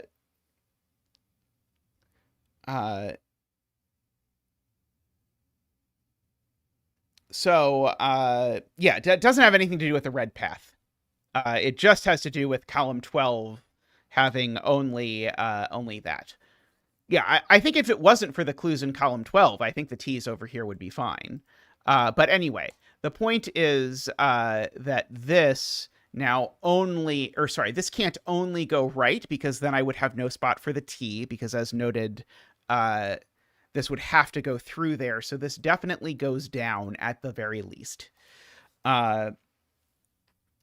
is what we have learned here. And one of these is a rightward pointing T, and then there's either a corner down here or a corner down here, but that means we certainly enter the station 5 from the left, owing to that.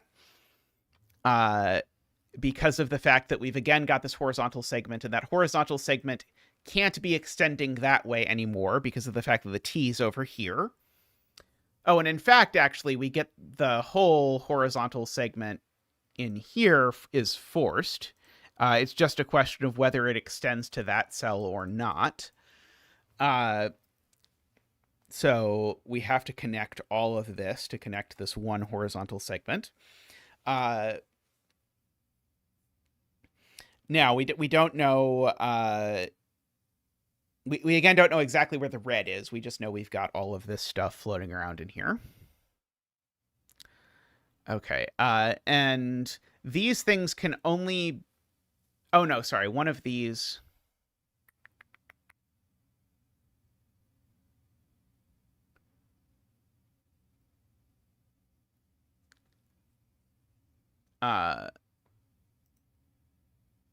Okay. I know the red path doesn't turn this way.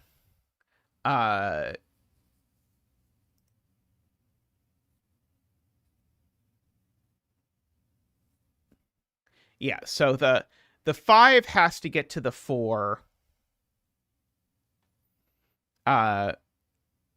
Your red segments can't cross is a rule. So you can't have 2 red segments crossing over a 4-way.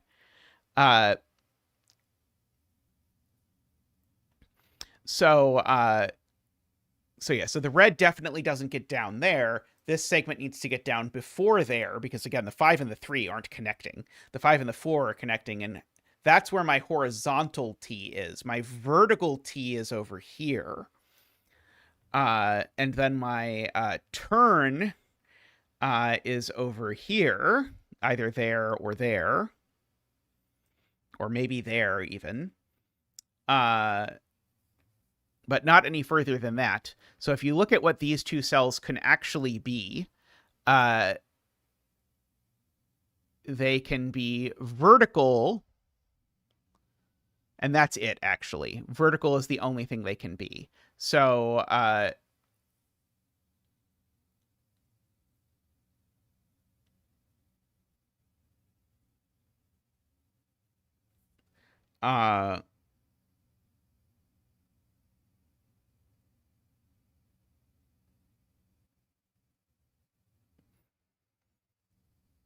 I think that's perfectly fine, Tallcat. Yeah, the T goes up to the 5, but I don't see any reason why the T can't go up to the 5 in here. Did I say something? I was sort of like thinking about it. It's one of those 4 cells. The T goes up, but anyway, the T goes up there. We've got to have it turn down, and the turn down could be there or there or there. So I think the point is that there's no The point is there's no horizontal segment over here. or even here, right? No. That would be okay. Can connect there. But if I connect there, then I've got a problem.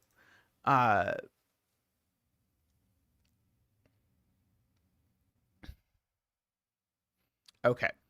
And now,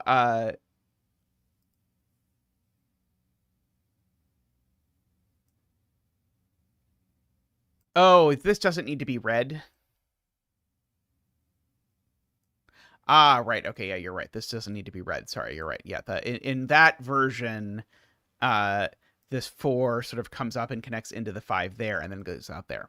Okay. Garion points out that now if this was not out, or if this was in, I suppose, then it would be a straight, and this would be a straight, and that would be 2 straights and would break the column. So in fact, both of these are out, and as soon as both of those are out, that's out, and then all of these are also out. And so we end up with, I didn't get overexcited. No. This is just a giant dead end. So all of that is out as well. So we get a corner of the grid done. Like that. Okay.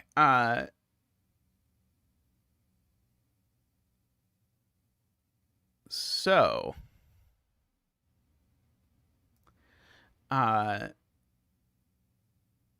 got all of that.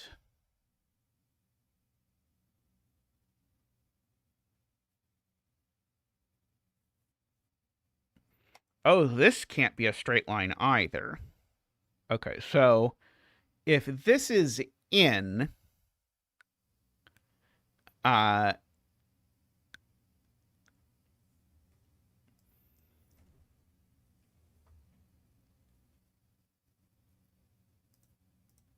yeah, so if this is in, this isn't just a straight line, so it goes down like that, but that's a problem because we know the corner doesn't go this direction, and this certainly can't be the T because that's too late. So basically, the point is, if you just enumerate the possibilities as to what this cell can be, of course, it's 0, 1, 2, 3, 4.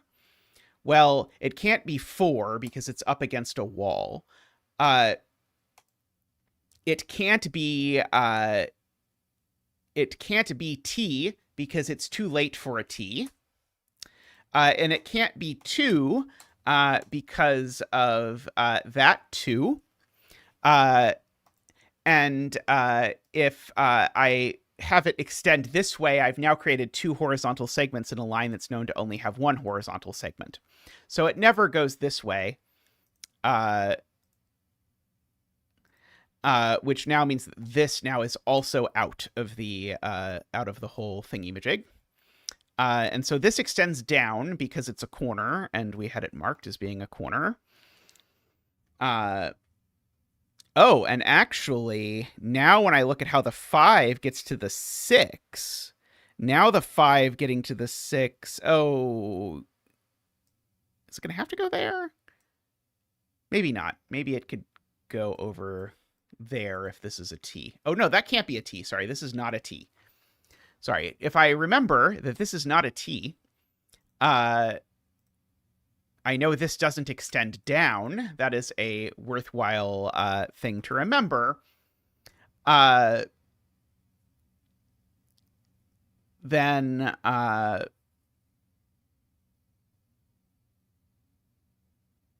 right, this is connecting to the 5, right? This is the 6 connecting to the 7. So this is connecting to the 5. If this goes up, then it's going to be the passenger is going to get zipped around in an unpleasant way. So the passenger actually has to turn this way and then follow the only thing. I guess this would have been a lot easier if I'd have marked this as green first. If this had been green, it would have been easier. And now the passenger has to go this way for sure. Like that. So that is blue as well.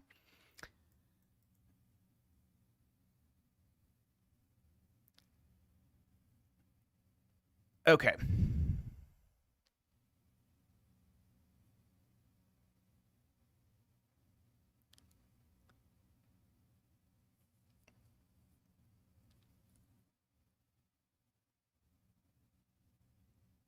Uh,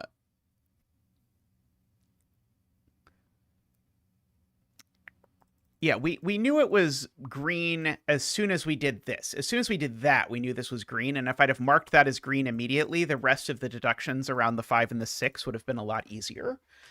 Uh, yeah, we didn't know it a lot earlier, but we knew it earlier, and then that was sort of the first step to making this a little bit cleaner. Yeah, there is a line to shove somewhere in this column, which is interesting. And I guess I do know that this doesn't go through here is a worthwhile thing to think about. Oh, actually, literally, there is only one place. You're quite right. Because this X, because this is a 1, remember, so this I know doesn't connect this way. These things already definitely aren't lines. This can't be a line and that can't be a line because of green cells. So this cell is a line and it's in fact a vertical line. And it is done. Oops. And so that oranges that cell. This row has no 4 ways, so this 8 is done. I will see surprisingly quickly by zeta standards.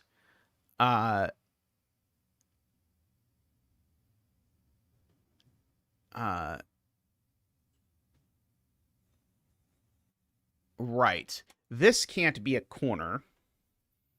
And of course, that's not a corner. None of these are corners, and that can't be a corner. So in fact, these two have to be corners. At which point, to make that work,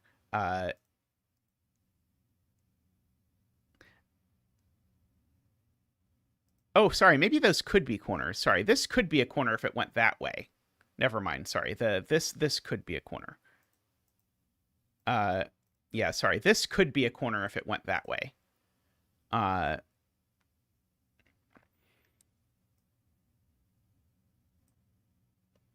If either of these is in, that covers both lines for this row, for what it's worth. Uh,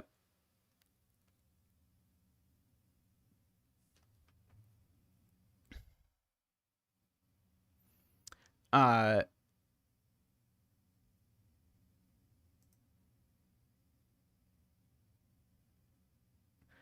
uh, oh, yeah, if they're both out, then I can only have one line in the column. Right. That's a good point from Selena. If these are both out, which things in this column can be lines? So they have to be vertical, and that would be the only cell that could be. So in fact, these are both vertical lines. These are both in, and these aren't lines, so they don't go only up and down. So they both have to turn to their respective cells. Like that. Okay, and these straight lines are now done.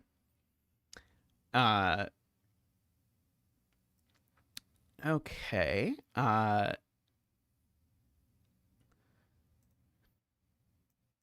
That is good.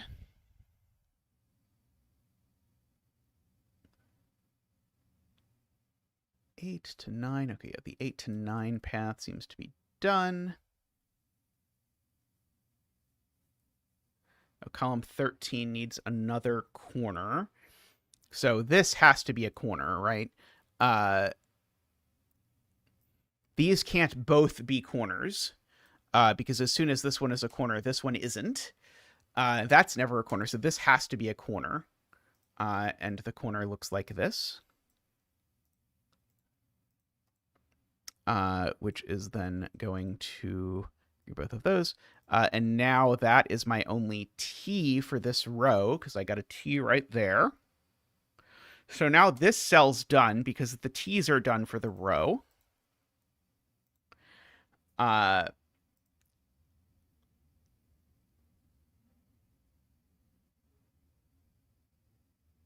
Okay, so we've got all of that, and this is either a corner or that's a corner. I'm not quite sure which.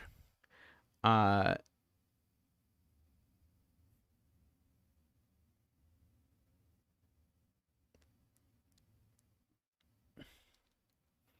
this has to be a T.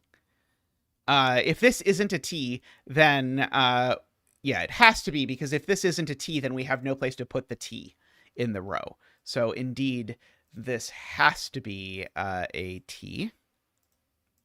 Owing to the fact that we've got two horizontal segments in the bottom, and so if this were a corner, it would end them all. So we've got that. Okay, so that's a T. Now we know there's 2 total T's in this column. That's one of them.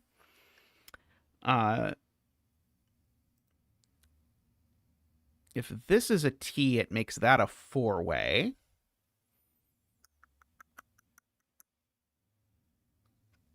For whatever limited amount that is worth. Oh, but that's our horizontal T. So if you look at this column, it's got one horizontal T and one vertical T. So this can't be a 3 anymore, because it would be a second horizontal T. If I mark this, it's like horizontal vertical, and we've got the horizontal one. So the other T is vertical. So there's no way that either of these things can be a T. Because they would both be horizontal T's if they were T's. So that means this is a 4-way, which means that this is a corner. I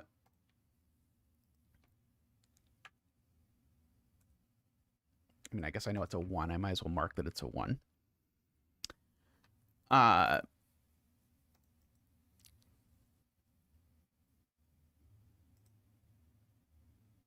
Okay. I know there's 2 corners in this row. That's one of them.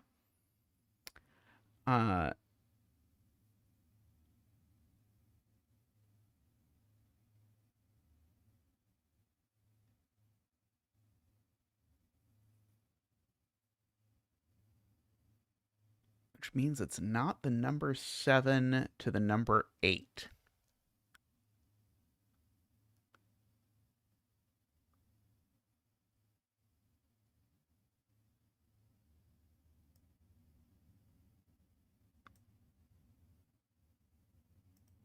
Okay, so you're saying the red path can't extend this way. No, the red path could extend that way, right?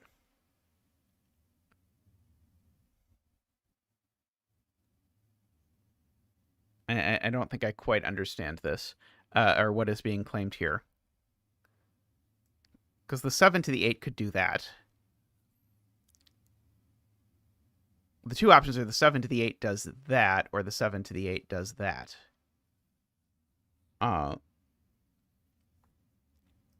We have all the T's in row 14. Yes, we do. Good to know.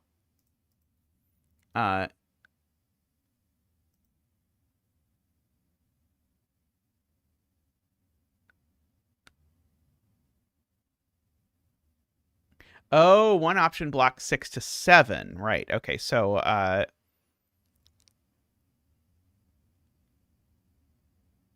wait, is that true?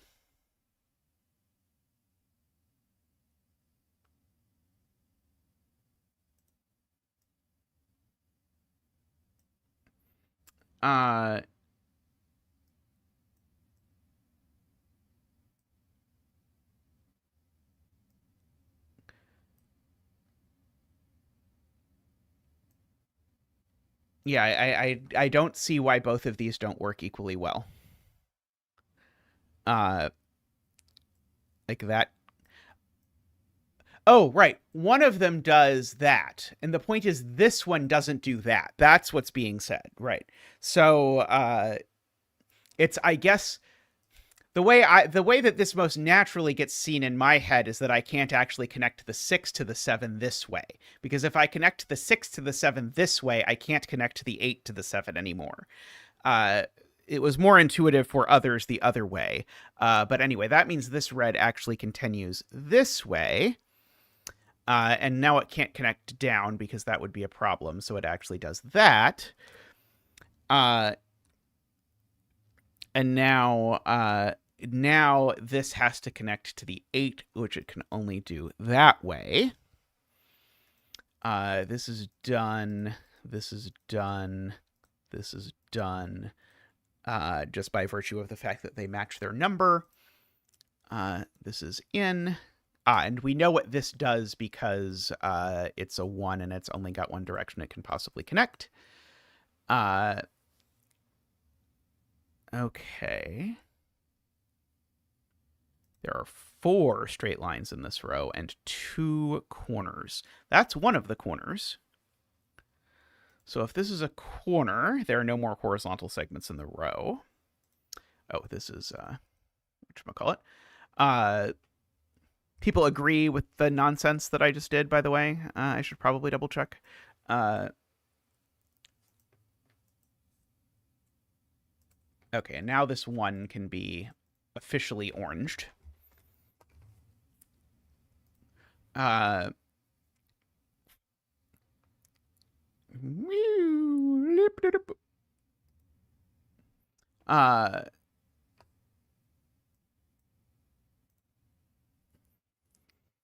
mean, for 70 minutes in, this is a lot more stuff in the grid that's green than usual.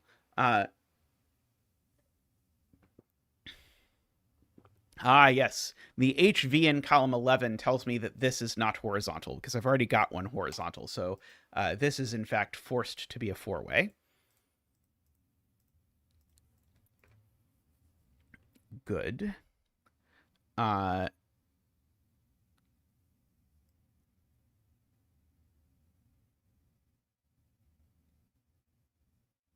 Okay, we've got all of our lines. So this doesn't go... and so this doesn't go only up, is one of the points, because we've used all of our horizontals for the row. So this always connects in that direction.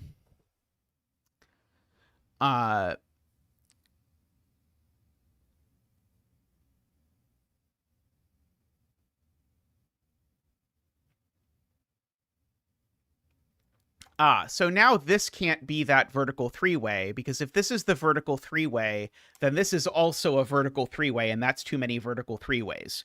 So now this has to be the vertical 3-way.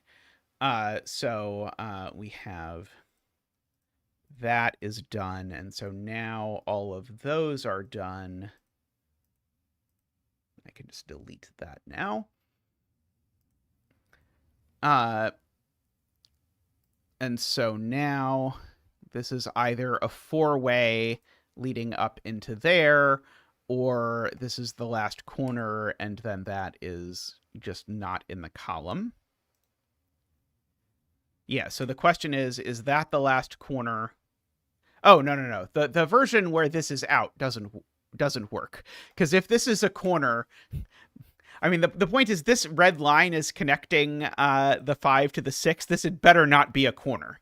Because then the passenger gets pulled away from the 5-6 efficiency. So that means this has to be a 4-way. Which does all of that. So that cell is done. Oh, this cell, of course, is also done. Okay, this cell is in.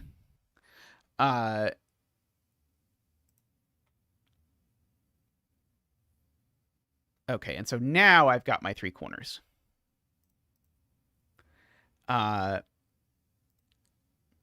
Do I know anything about whether the red line goes up like this or through like this?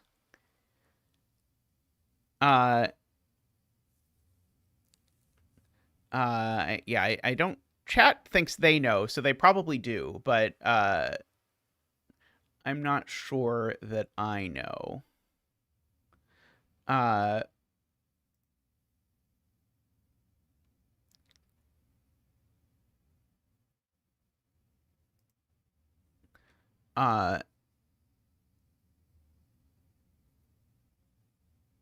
doesn't go up from a point of uniqueness on red. Uh,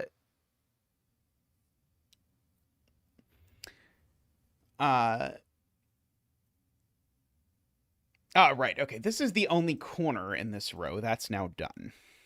Okay. And we've got one T over here.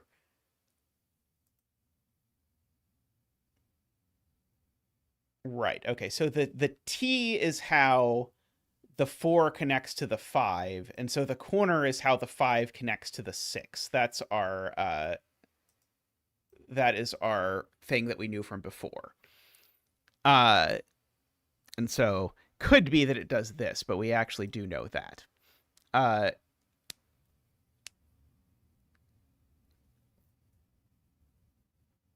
So the red might connect up like that, but we definitely use that as one of our connections.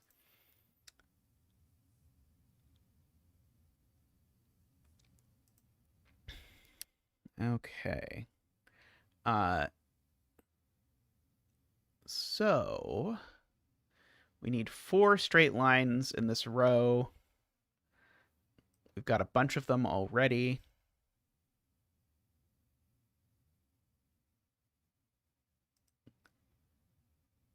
I don't think so, because it would still work if we sort of bounced around here an extra time. We're going to need some clue in some row like this one to eventually be the one that saves us.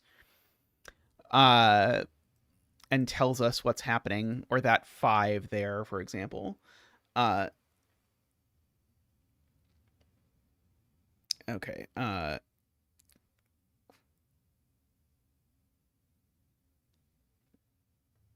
Should remember we've got all of our T's here.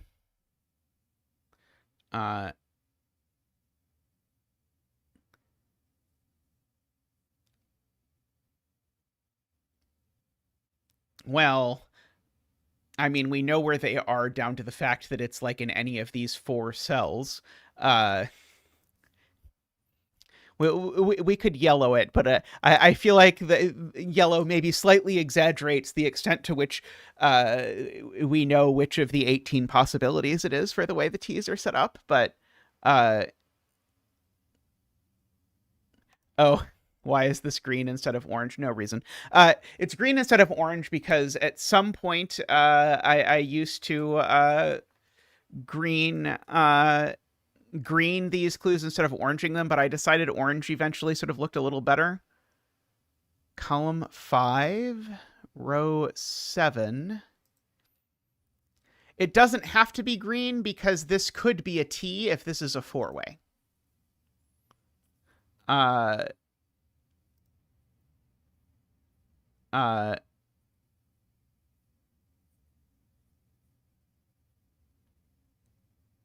Only 2. Which row 9?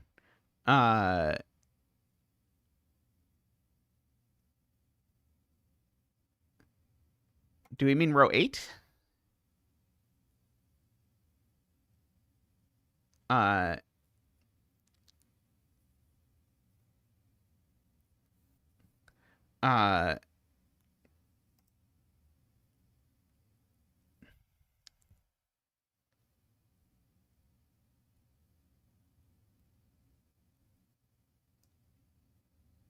Okay, yes. Okay, so this so yeah, there's 2 horizontal segments in this row. Horizontal runs. Something like that. I'm trying to say smart words. Yeah, there's 2 horizontal runs in this row, and we know one of them is over here and one of them is over here. So all of these are in, is the point. Because we've got our sort of second there, and we've got, again, sort of 2 of these. So in particular, these T's are both vertical T's. I'm going to go ahead and VV this just to remind me so that I can immediately forget. So all of these are in. For sure.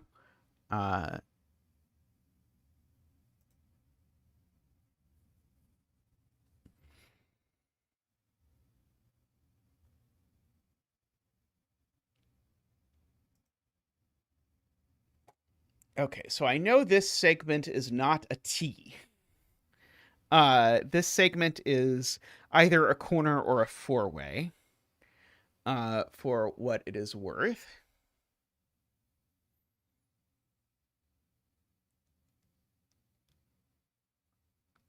Um,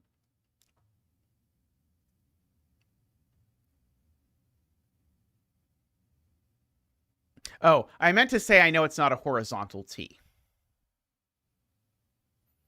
Is what I meant. What I was picturing in my head was that it's not a horizontal T. It could still possibly be a vertical T.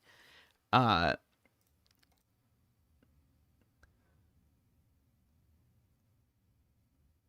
this is also not a three-way.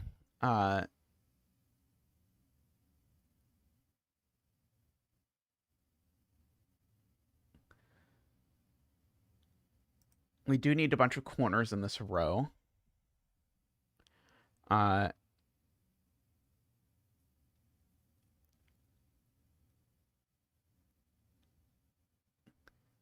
Okay, yeah, so this is not a T because it would put an extra straight into this column, right? Yep, agree. So this is a 1 or a 4.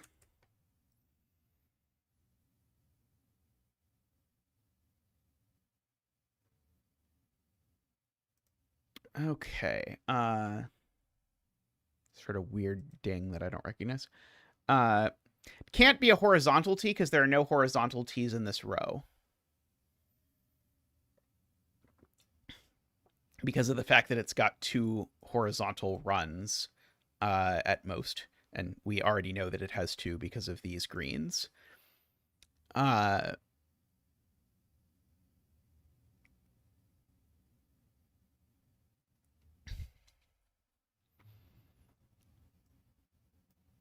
If both of these are straight lines, that's all the straight lines for this column. I don't know that that says anything interesting. Yeah,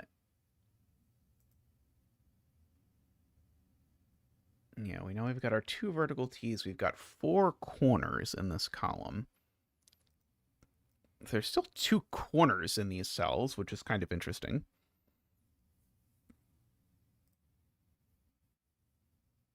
Yeah, there's still 2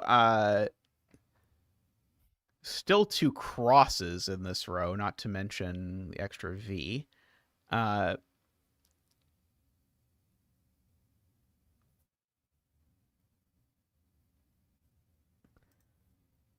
there is only 1 more corner in this row for what it's worth.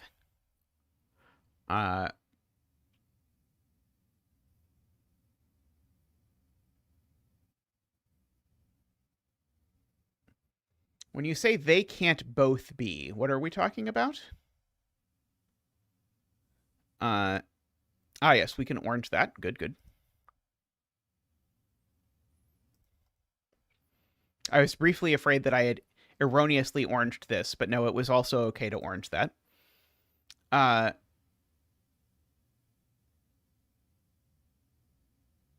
Yeah, one of these two is definitely a T. I agree.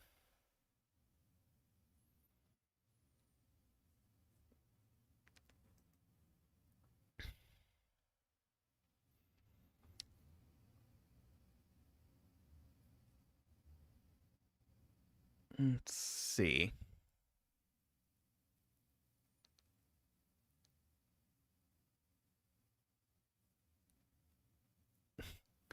Yeah, I mean, if this ends, then all of this is out, which is maybe possible, but seems, I don't know, slightly unlikely.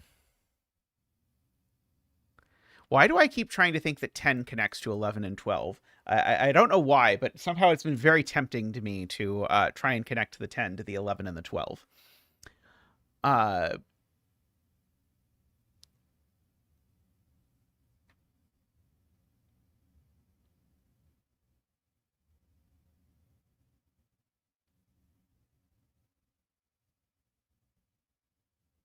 Oh, sorry. You were saying one of these two is a T. Right, right. One of these two is a T. Sorry, not one of those two is a T. Yes, I do agree. Actually, yes. I know that one of these two is a T because the red path either does that or does that.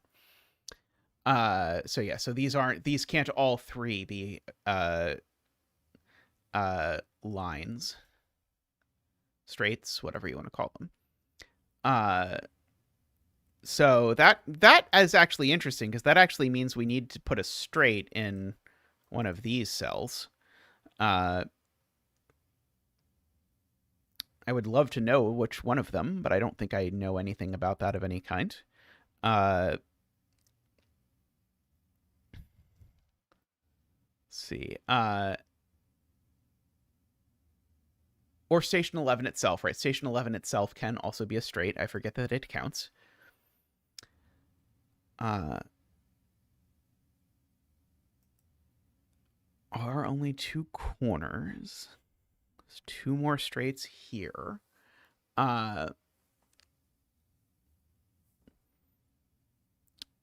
Let's see. There are 5 corners over here. Is it possible that these are both out? Because if these are both out, then I need to invent 4 more corners. In fact, I would need all of these cells to be corners. Is it actually possible that all of these cells are corners? It annoyingly seems possible to me that all of these cells are indeed corners. Does it possibly break? No, I don't think it breaks row 9 if all of these are corners.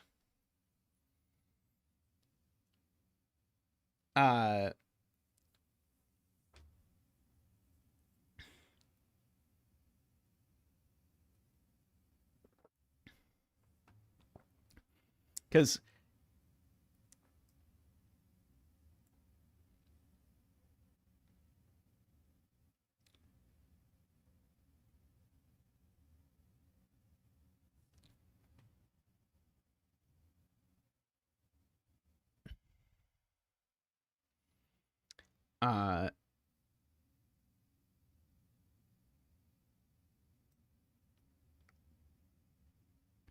basically, I'm just asking if I can really burn both of these. Because if this is a 1, then these are both out.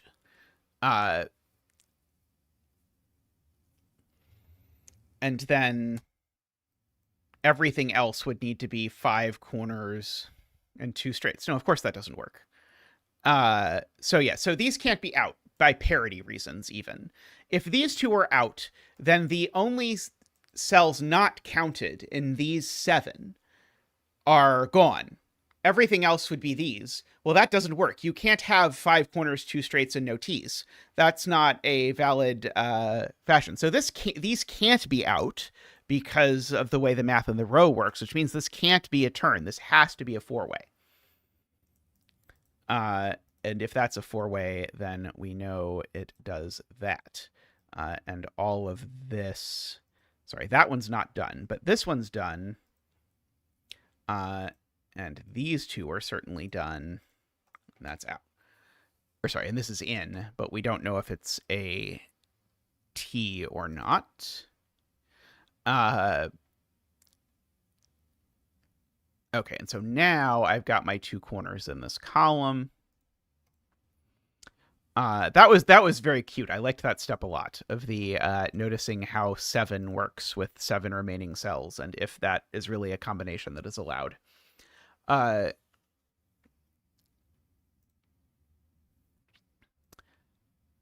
Okay, so now I've got 3 corners in this row, so I only need 2 more corners in this row.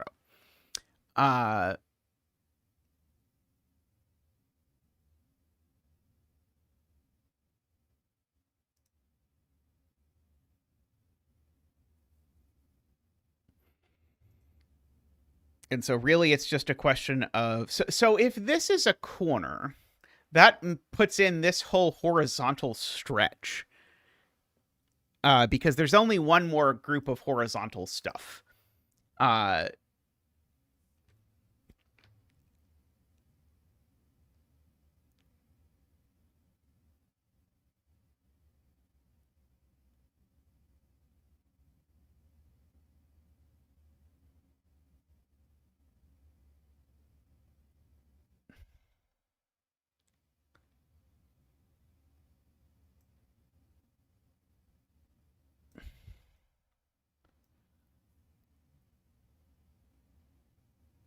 But there need to be 5 corners in the row, Garion.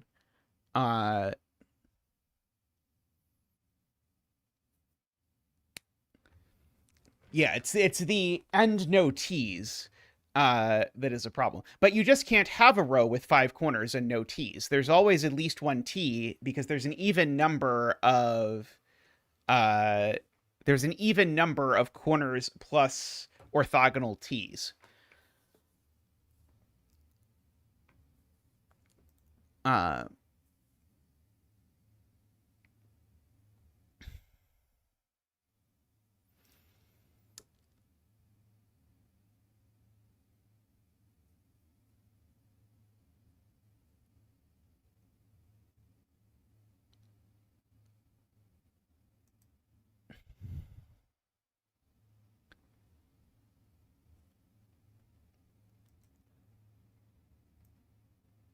Uh, okay. So Vish is pointing out, Joao is pointing out that these are both corners or t's, so they are 1s or 3s.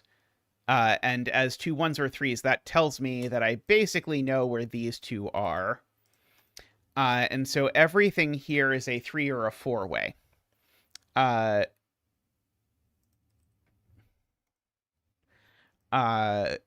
So that is worth noting. Sorry, straight or a 4-way. Straight or a 4-way.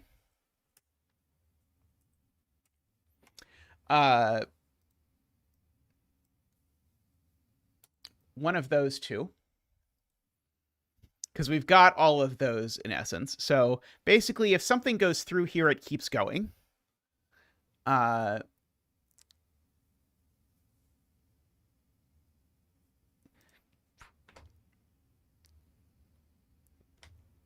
see. How are my straight lines doing in this column?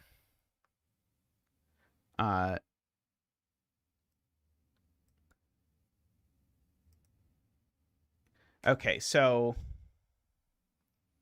can do something really dumb and say this piece isn't a straight line. Because if this piece was a straight line, it would make 5 straight lines in the column.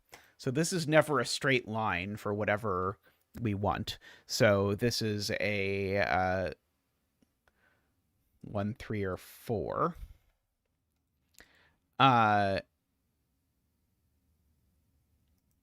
Because if that was a straight, it would make that a straight and that a straight.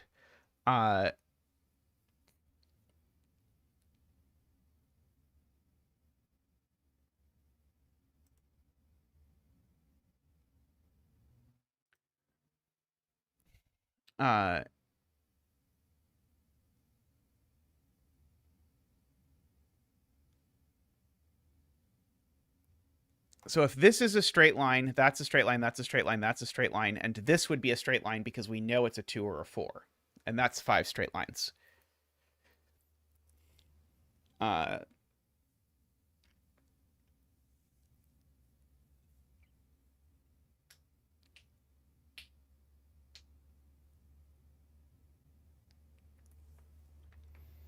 Let's see. What else? So we still need 1 more corner. So yeah, basically however far over this wants to go. My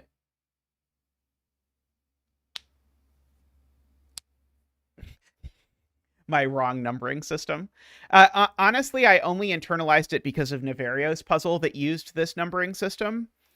And it turned out that this was a little easier on my brain than colors for possible shapes of pieces, which is what I used to use more often. Okay, I do know that exactly one of these is a 4.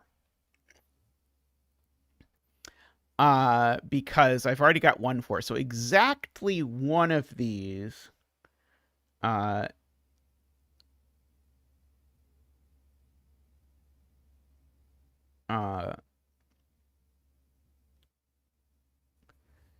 if exactly one of these is a 4, do I have any idea which one it should be? I don't think so. Uh,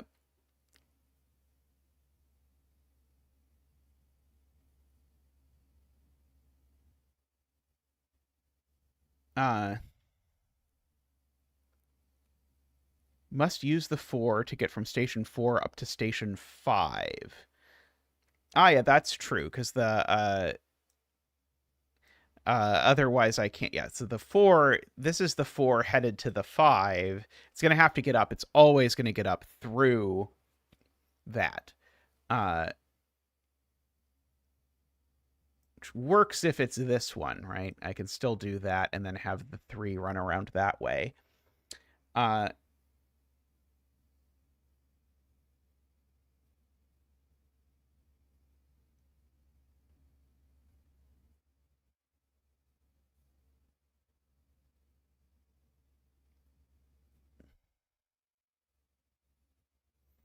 Yeah, I guess it's worth thinking about, do the corners in this row, the 2 that we have left, do they point up or down? Well, one, they definitely can't. I guess if this is 1, then it points up. And I can have at most one other pointing up. But no, 1 has to point down for sure. But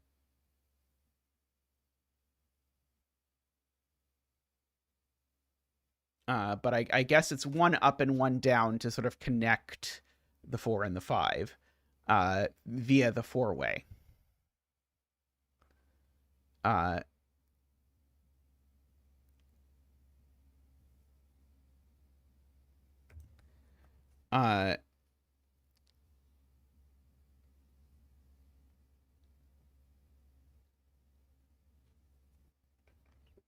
Let's see.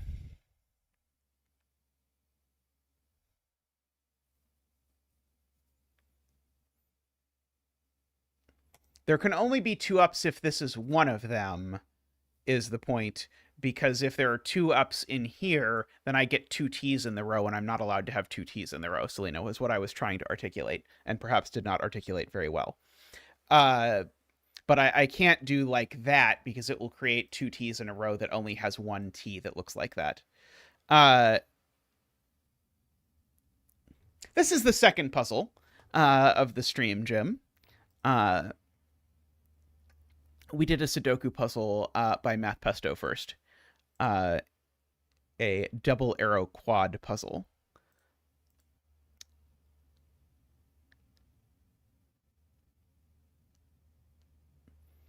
Third, if you count the example. That is true. We did solve the example puzzle of this puzzle.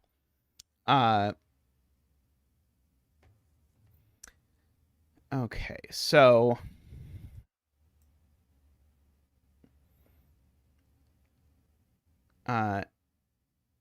let's see. Martin says if row 7, column 10, if this is straight, then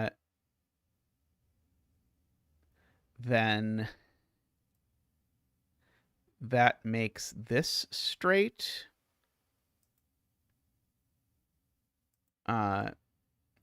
Because the 4, right, the 4 here is, recall, the 4 is how we get up to the 5. Because otherwise we can't get the red up to the 5 at all. And so if we're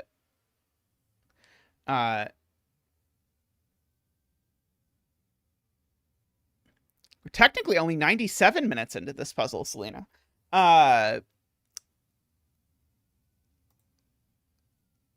Okay, I think that's true, because, yeah, the 4 is how we have to get up from here. So if this doesn't go down, that can't be the 4, because then we couldn't go from the 4 to the 5. So if this doesn't connect down, then this cell becomes the 5th horizontal, which is just what reflected the same way here.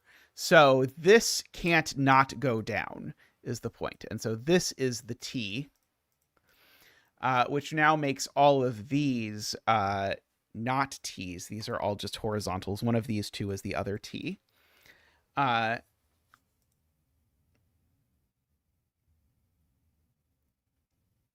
okay. Uh,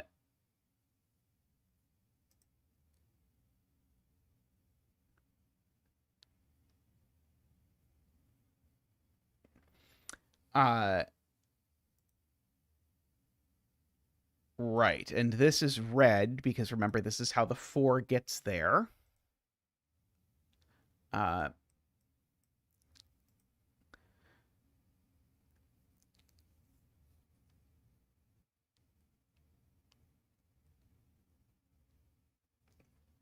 uh,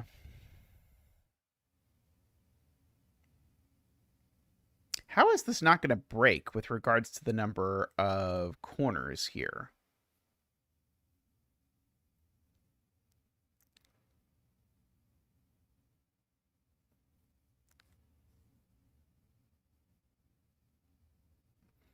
Uh,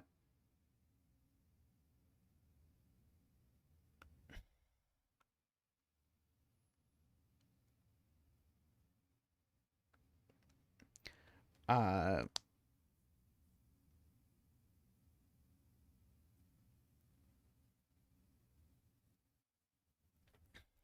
so we've still got to fit 2 more corners over here somewhere.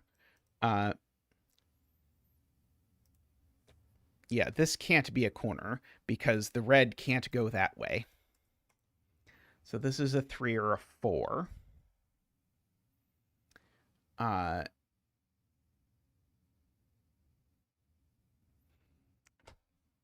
The version where it's a 4, obviously the red path would just run across here. But I have a hard time seeing how I would fit 2 corners in here if this is a 4. That would be... Right, there would need to be a 3. Right, right, okay. This needs to be one of the ends.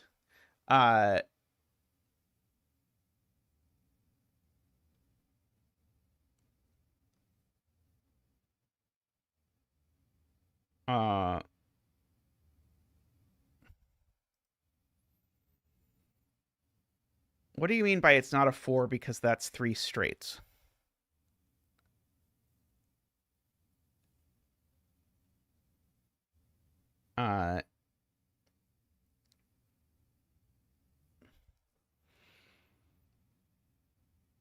Oh, okay, I see.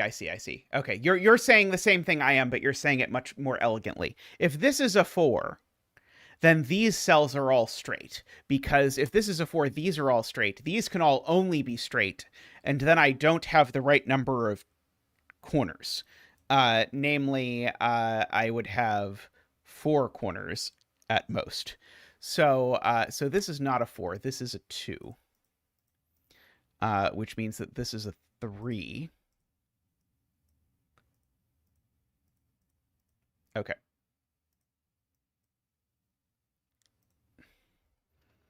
Uh,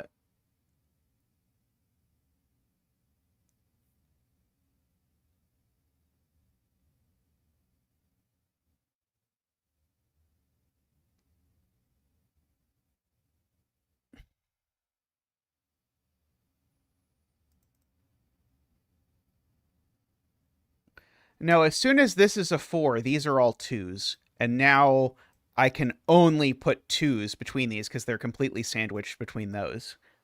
So this can't be a 4. Because these 3 basically become completely dead.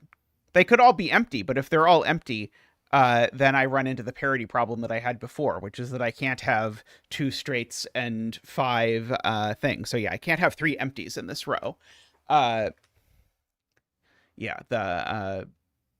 Yeah, in this case, you don't even need to use the parity argument because there's also a 4 in the row. So that works, although I see Vish and I had different ways of thinking about it.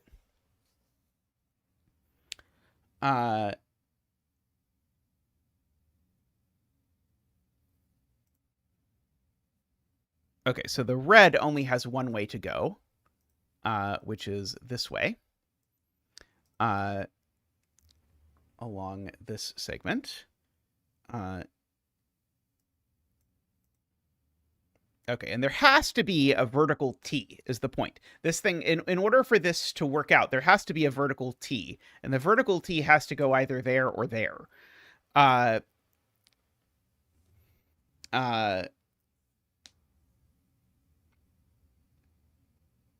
yeah, probably this is going to turn this way.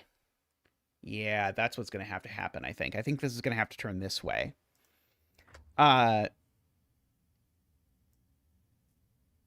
Okay, right. Everything is in because I have these two which are not counted and a vertical T which is not counted. So everything is in. And everything is either a horizontal line, either a line, horizontal or vertical, a T or a corner. Okay, so all of these things, a vertical T or a corner. So that is worth remarking upon.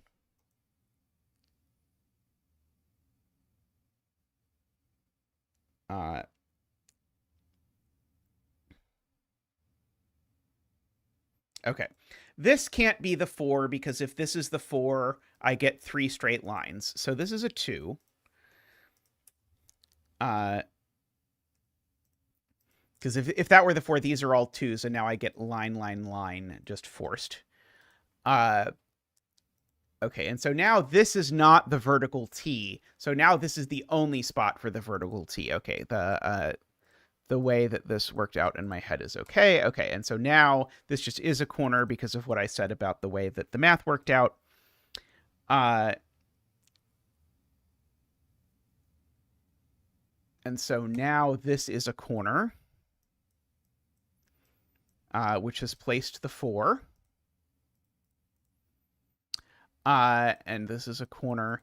And now that I've placed the 4, these are both 2s by process of the clue.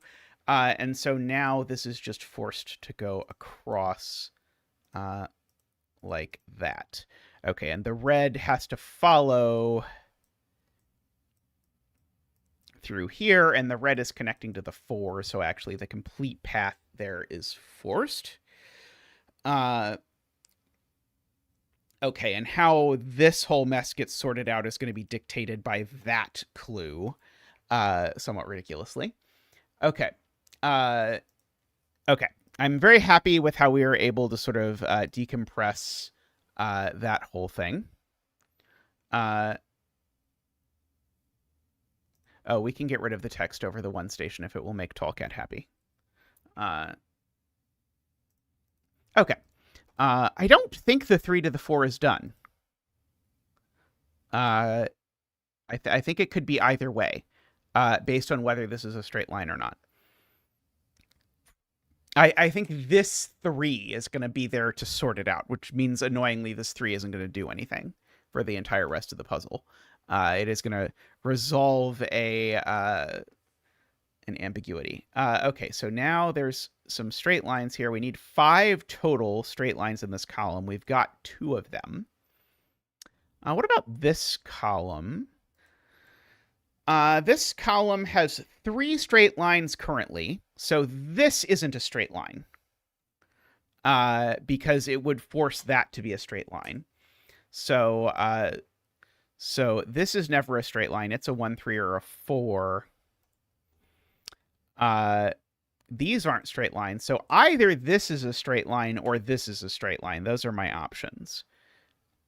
Okay, well, that means this sure isn't a 4, because one of these 2 has to be the last straight line in the column, and so it can't have a 4 connecting to it. And so, yeah, so this connects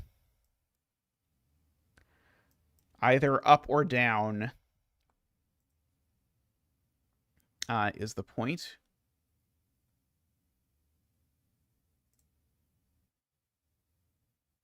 It's not a 3 by the row, right? All right, there's a row. So this is a 1. So it doesn't connect that way. And if it doesn't connect that way, that means this is not red, because red would get bonked by this and not be efficient. So the red actually runs under. And the red has to turn under because it can't connect up. Because if the red connects up, again, bonk. So the red has to connect this way, at the very least. Red can't connect up there. This red is going to the 10, AFK.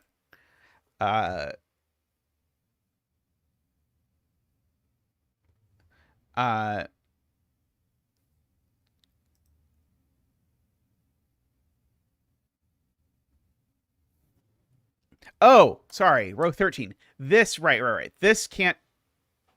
Wait, no.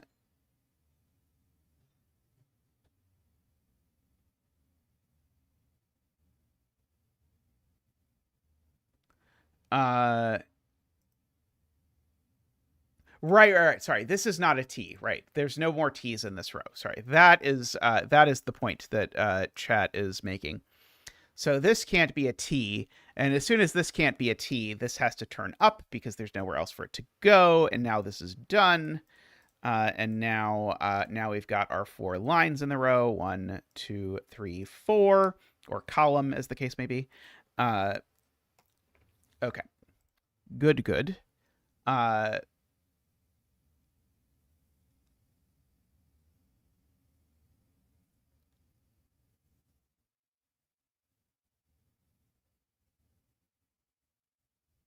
Okay. And so everything left in this world, in this row, Juan is pointing out, is either a straight line or a turn up. And I get one more turn up. And so that turn up has to be the turn up I go to the 10. And so that means there's nothing over here at all. These are just out. So that seems positive. Okay, so now I need at least one straight line in this column besides these two. It can only go in one of these 2 cells. Whichever one it is in, that one is in, and these 2 are connected, because if they're not, then I can't get my extra 2. And now maybe both of these are 2s, but at the very least one of them is, and no matter which one it is, those are in. Oh, wait, sorry. No, that's not true. Sorry, that's not true, because this one could still be a vertical line. Well, this is still in regardless. I just don't get any segments, but one of these 3 is a vertical line.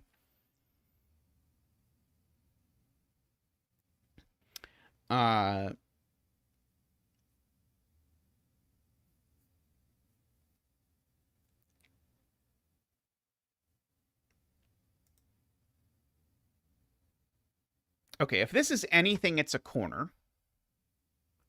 Oh,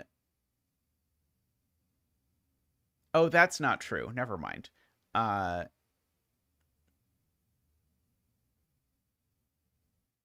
It is true. If this is anything, it's a corner. Because it's not a T. But which corner it is, if any, I do not know.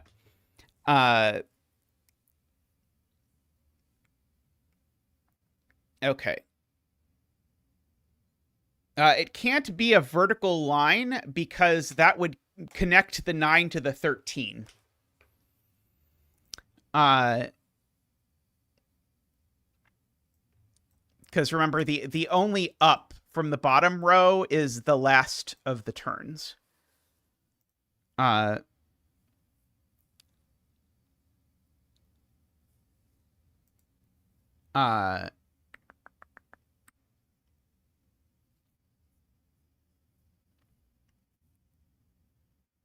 Or perhaps more directly, if there's a green line up here that's not red, then there's a red line going this way, and then there's an extra T in this row. That is the more direct answer to why things work.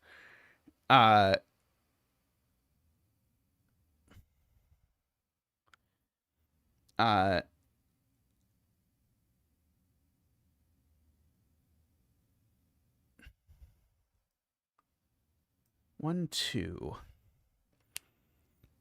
Okay, I do need 3 more lines in these cells, and that one's definitely not a line anymore.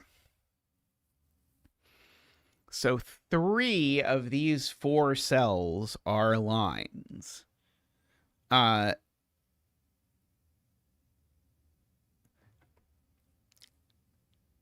Now,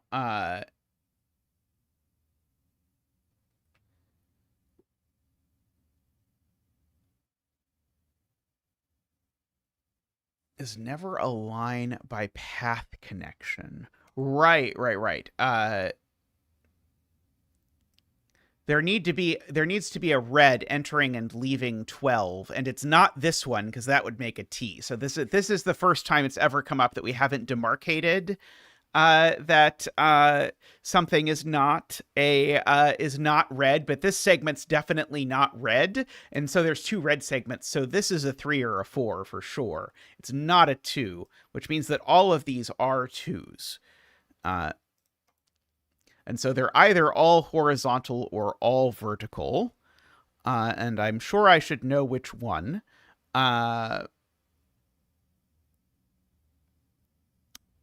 Let's see. Definitely not all vertical.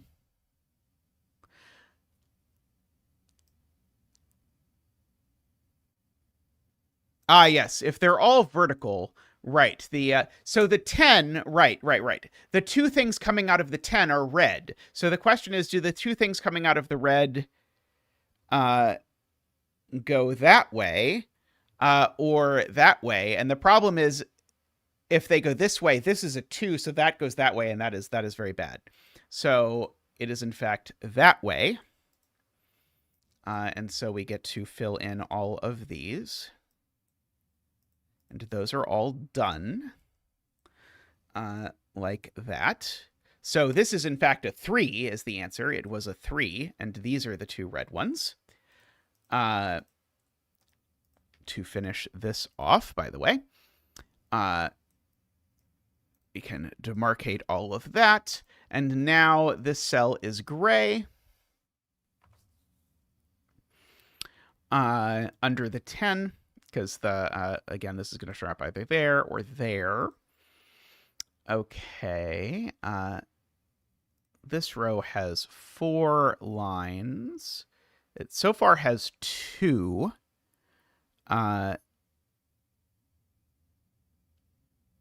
So we've got like 2 of these 3 have to be lines, if I have read that correctly.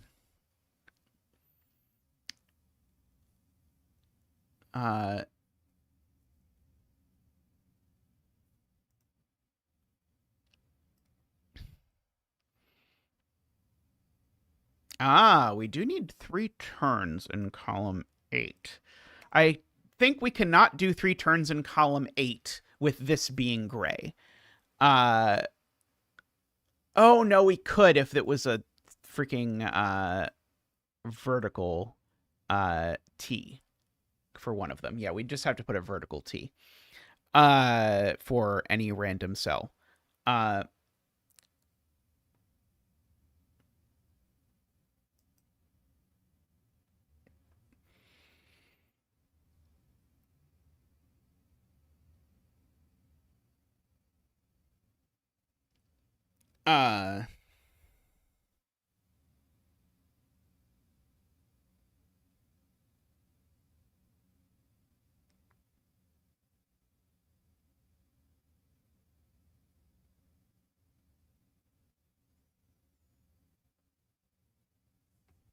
It breaks row 13, column 8 if you gray the cell below.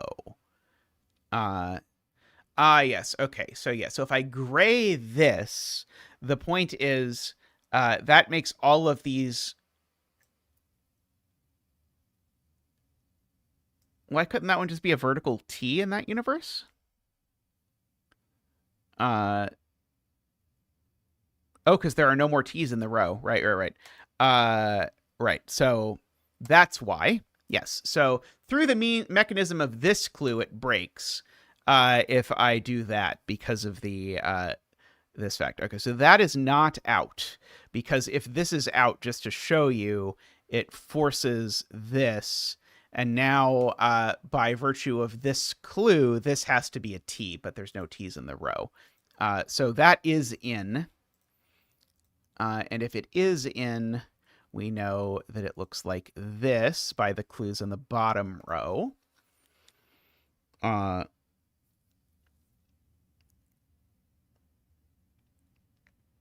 Okay.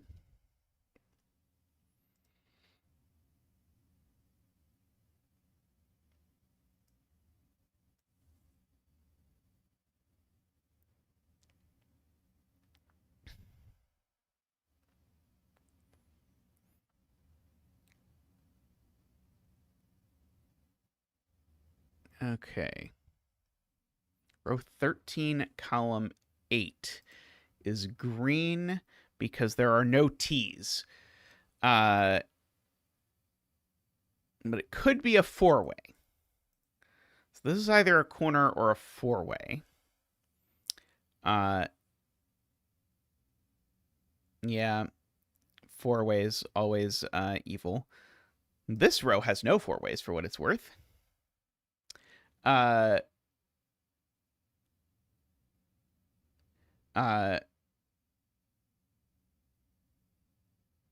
Okay. So AFK wants me to think carefully about where the straights are going in this column.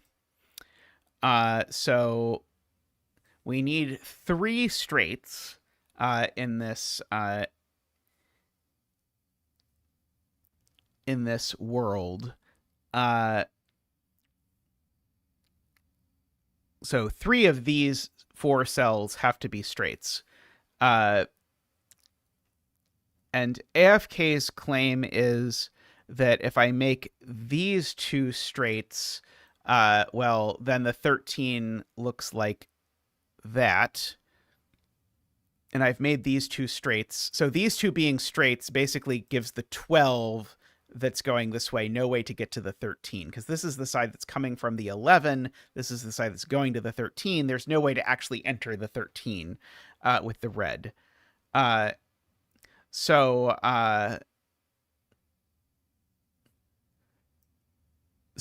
these can't both be straight. So there's at most 1 straight here. I was slightly saying these can't both be straight is the thing that I was sort of mentally doing. Okay, so these can't both be straight, and these can't both be straight.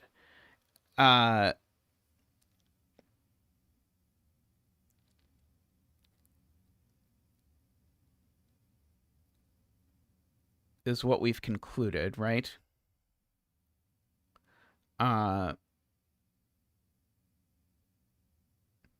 So it's one of these and one of these. Sorry, I was missing this one. And so if it's one of these 2 is straight, it doesn't really tell me anything. But if one of these 2 is straight, I definitely know that this connects here. And so in particular, that's not one of the corners in my 3 corners.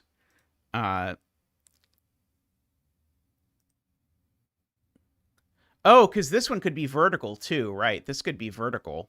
Oh, yeah, this could be a vertical straight. Yeah, you're right. But both of these have this can't both be straight property, but it's sort of a horizontal meeting of vertical business.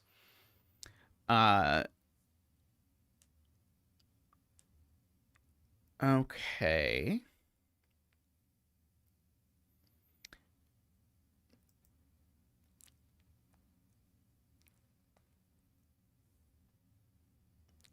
Let's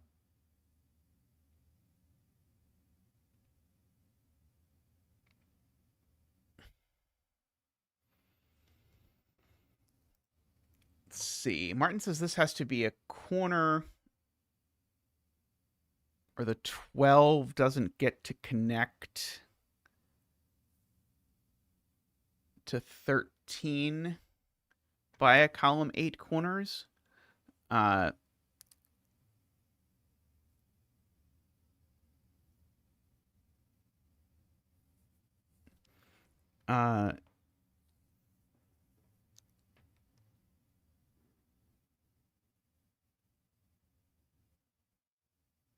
Does the 12 need to connect to the 13 via column 8 corners?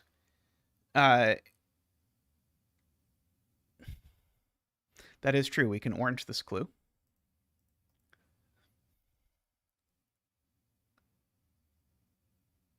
Yeah, so 2 of these are corners, although unfortunately that could be arranged in many different ways, but 2 of these are corners.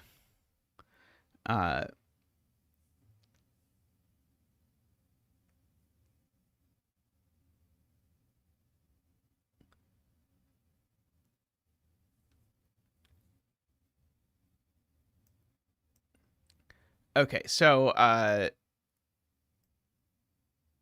what Martin is saying is these aren't both corners. And so if these aren't both corners, then at most one of them is a corner. And so then I need at least 2 corners down here.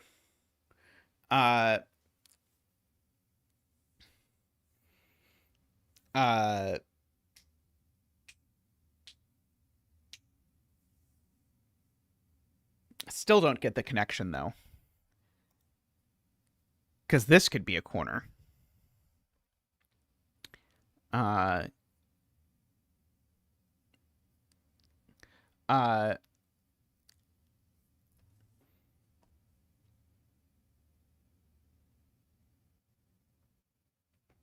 13, column 6. Red can't go up.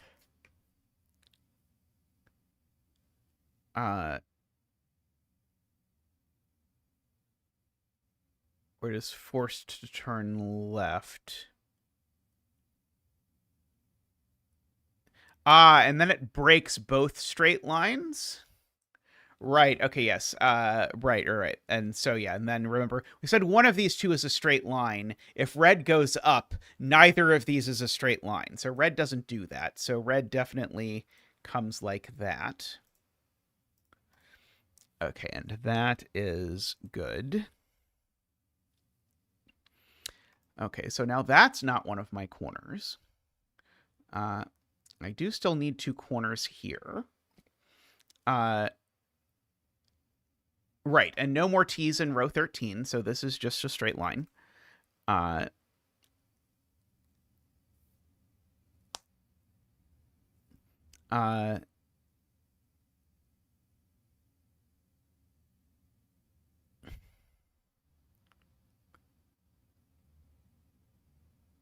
Right, okay, yes. And I get exactly the same problem if red goes right here, because if red goes right here, because of the greens, it has to go up.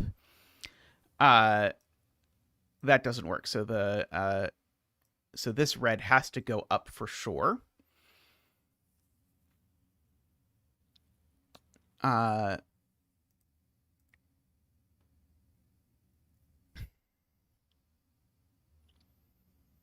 Okay.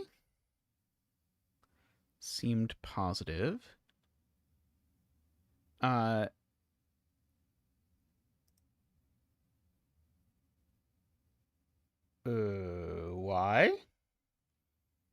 Why can't this be the straight in the pair?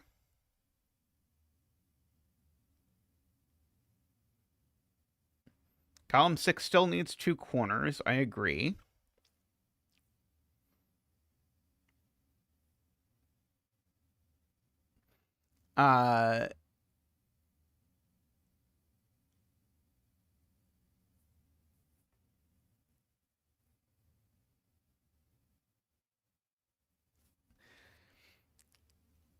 Oh, Selena knows the last vertical T in column 6. Okay, it's not there or there for sure. Okay, so the question is, can this possibly be a vertical T? And Selena, I believe, is going to claim, no, this cannot be a vertical T. It would make 2 corners all nice and good. If this were a vertical T, the row would need an extra vertical T.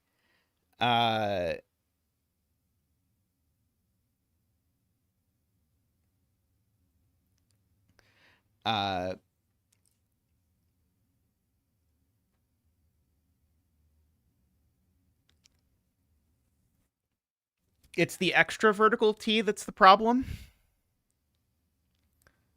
Uh,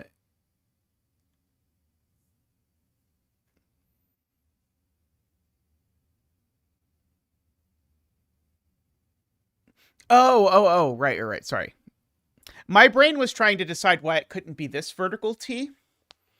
And spoiler, the reason it can't be that vertical T is that's not a T. Yes. So if the vertical T looks like this, now the 11 just can't connect to the 12 at all. So this is the vertical T. Very good. Okay, so now that is a straight. And we're done with our vertical T's. That was a good spot. Very nice.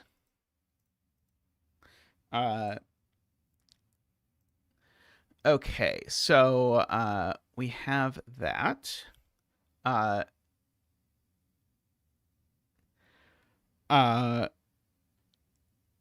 You were thinking of the same quotes vertical T? Yeah, the visualization there.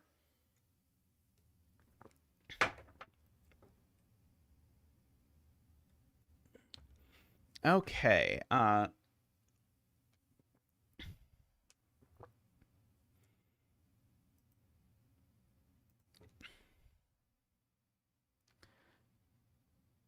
In column 5.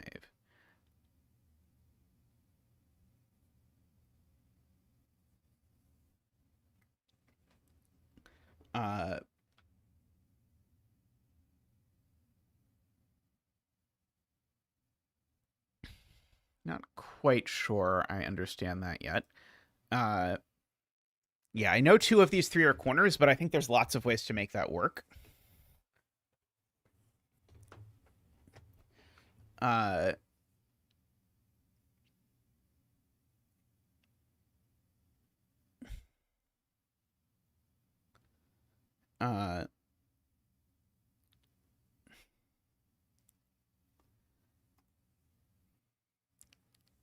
Okay, so I guess what Garion is first saying here is that this is either straight or a corner.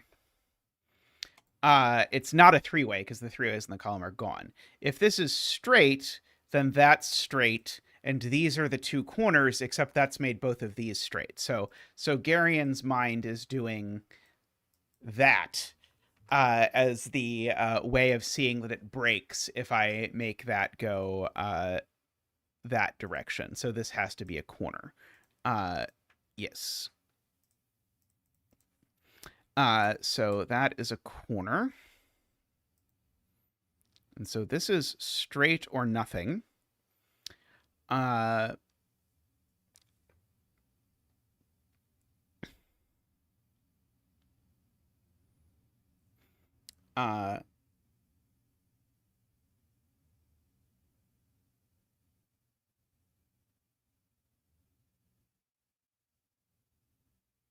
All right, I should certainly connect the reds, right? Because this is the 11 going to the 12.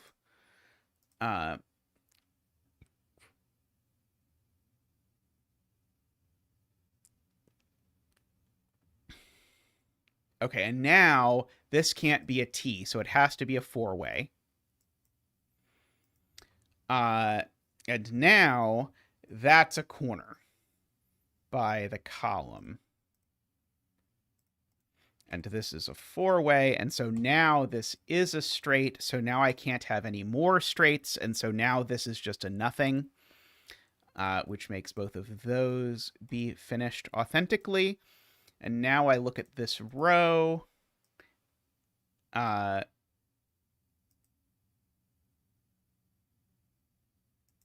I needed 2 total corners, and I now have my 2 total corners, so this is the 3-way version.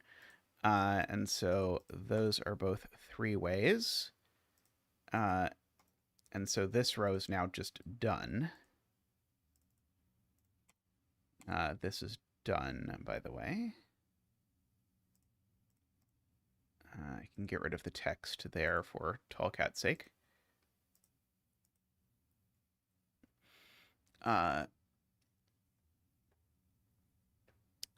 Okay. Okay, this row still needs 4 straights.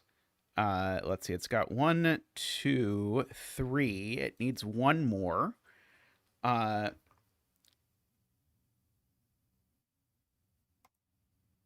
It's 2 corners. We've got our 2 corners. Okay, so we've got all the corners here, so that's good to know. Hopefully in this column we have 5 straights. 2, 3, 4, 5. We do. Good. Hopefully in this column we have 3 straights. We do. Hopefully in this column we have 4 corners, and we do. Okay, we still need 3 corners down in this column. Yep, and we need our 4 straights here and our 4 straights here. Okay.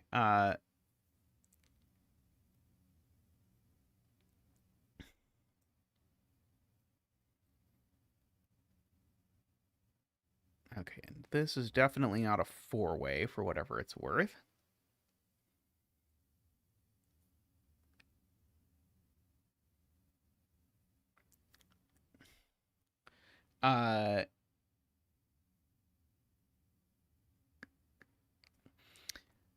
Okay.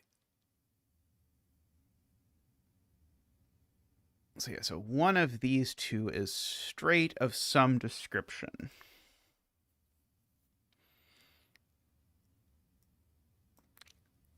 I do think it's okay.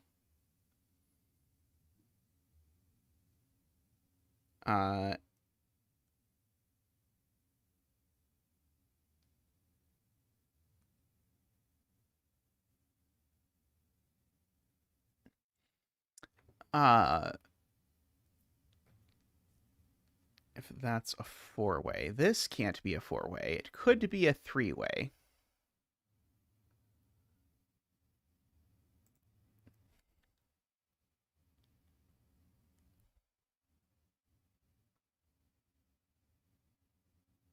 Okay, that's very good. So Selena points out if this is straight, then it makes that straight, and then I need to somehow arrange for these 3 to all be corners, which does not work.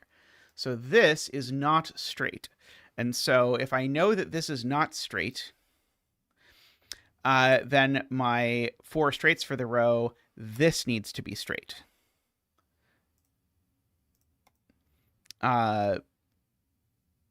Also, by the row, it's not a corner. That's a good point. Yep, so this is only 3 or 4. And this is only 3 or 4, by the way. I should also mark. Oh, I can't because of reasons. But this is also only 3 or 4. So this is a 2. And so there's a question of, does it go straight, which would break the bejesus out of the path?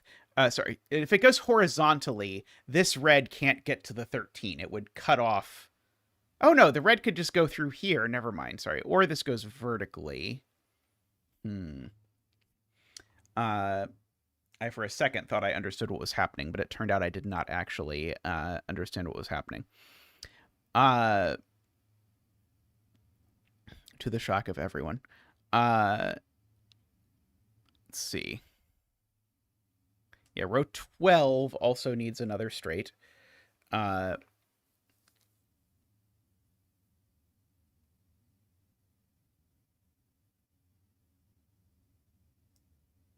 Going vertically, couldn't I just make this the other straight? Row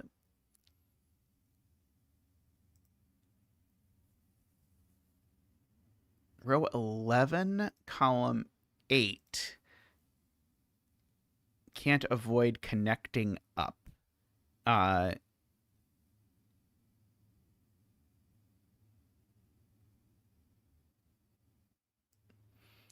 So you're saying if this connects like this, now I've broken it? Yeah. If this connects, if this is a 3 that looks like this, that definitely breaks this red's ability to connect the 12 to the 13. So this does always connect up. I agree with that.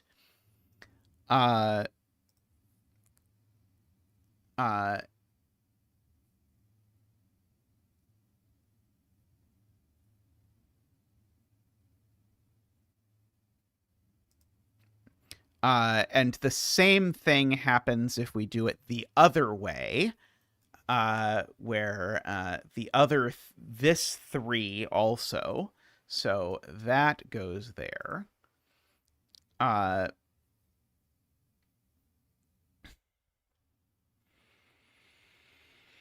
Okay, so now this is not the straight line in this row. So now this is the last straight line in this row, right? 1, 2, 3. This is the last straight line, and it's now vertical.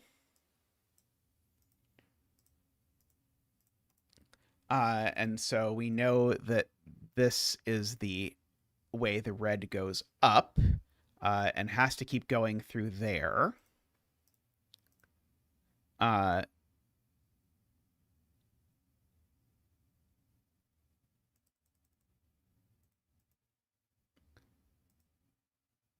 Oh, it could be horizontal. We know it's a 2, but it could be horizontal. You're right. It could be horizontal. We know it's not diagonal. That's true. Yeah. My brain wanted to not connect these two, but maybe we get to connect those two. Let's see. Okay.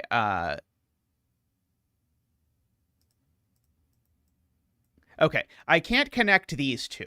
Let's do that. So I need exactly 3 of these 4 to be corners. If I connect these two, then only 2 of them can be corners.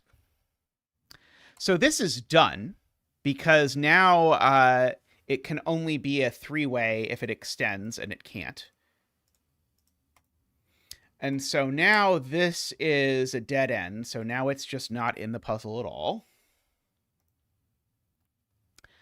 And so now the 13 is horizontal. Good catch in chat. You can see why I break U-bonds all the time. So my red goes over like that. This 2 is also horizontal. So we can mark that those are done. This is done. And now the red here has to go up because the 13 and the 12 have to connect. And if the red keeps going this way, then it's not getting to the 12 in a timely manner. And we very much value the punctuality of our stations. That's not a corner. So that is a corner.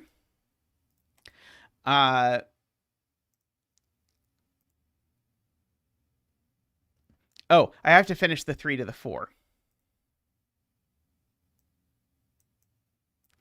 Which has to look like that. Okay, there's no 4 ways in this row. So that is a 3-way. There should be 3 straights now. 1, 2, 3, 4. And there are. There should be 4 straights in this line. 1, 2, 3, 4. You're obligated to not tell me if one of these is wrong. Let's see. There should be 2 straights in this row. Let's see. 1, 2. That looks right. There should be 5 corners. 1, 2, 3, 4, 5. Yep, that looks right. There should be 3 corners in this column. 1, 2, 3. Yep, that looks right. Okay, this is a dead end, so it's a nothing. And now this has become green, and this has become green. And we get to bring out Zach for the track completion dance. Oh, I have more X's. Sorry, I will delete the remaining X. I think I have 1 more X that I did not successfully delete. Boop boop ba doop. Woo! Boop boop ba doop. Wah! Ba doop ba doop. Wee! Ba doop ba doop ba doop ba doop ba doop ba doop. Wah! Thank you, Zach. Thank you. 2 hours, 20 minutes. Not terrible for a 5-star U-bond craziness puzzle. We go from 1 to 2 to 3 to 4 to 5 to 6 to 7 to 8 to 9 to 10 to 11 to 12 to 13. Yeah. It helps to have, I suppose, multiple people in chat who have solved the puzzle previously, all of whom seemed traumatized by their previous experience. But I'm going to take a short break and then come back and do a shorter puzzle than do that. Yeah, that's on the main puzzle. The example I will not count against the time, but I will take a short break, stretch, and come back and do another puzzle that probably won't be a 5-star Ubon. So I'll be back in just a moment.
All right, welcome back.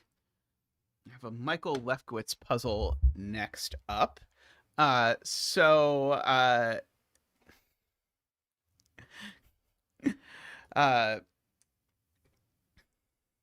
Dodie. Well, I'm glad you're here.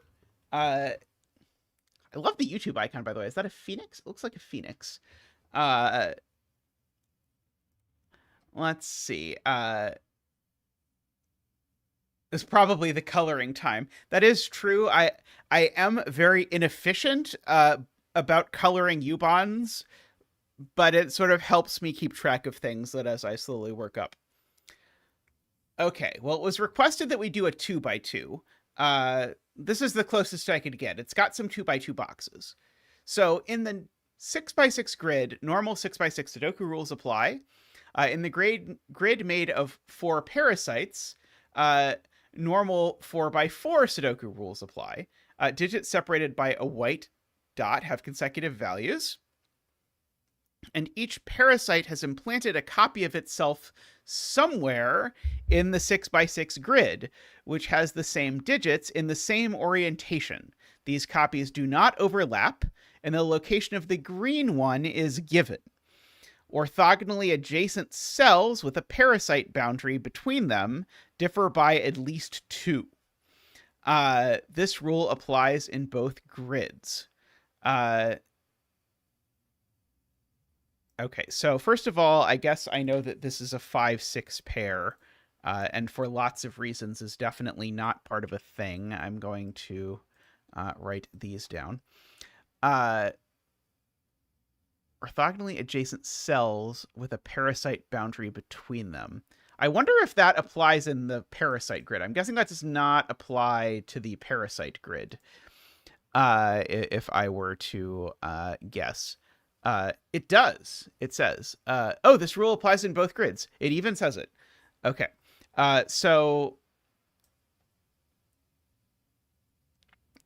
at least 2. Okay. So at least 2 doesn't, at least doesn't exclude anything. So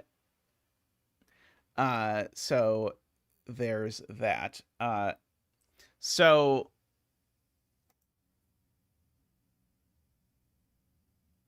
I guess if this cell is part of a parasite, the parasite has to look like that, because I'm thinking about where the 5 and the 6 are going to go in this box. Let's see. Well, I guess I can write things like, if I know that these are 1, 2, 3, 4, I know that there's not a 4. Oh, sorry, there could be a 4 here, actually. 4 and 6 are 2 apart. Okay. So never mind about that either. Okay, I do know that there's not a parasite boundary along the white dot. So there's no parasite boundary here. So this cell is not part of a parasite, because if it was, this would be a parasite boundary. Likewise, this cell is not part of a parasite because we have that same idea. This cell is not part of a parasite because of the same idea. Okay, which means that's not part of a parasite. As we go here. Okay. Yeah, this cell still not part of a parasite, because if it is, then again, that would also be part, or then that would be a boundary. So that's not part of a parasite either. And indeed, that's still not part of a parasite grid, because it would create a boundary, and we get all of our usual problems. Okay. I certainly can fit at most 2 here. Okay, that one's not part of a parasite grid either because of that. So that's not part of a parasite grid because I just can't fit one in.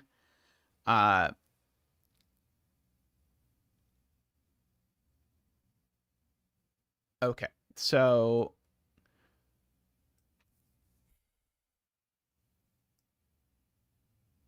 yeah, so I've got to think about how I'm actually going to cram these things in here.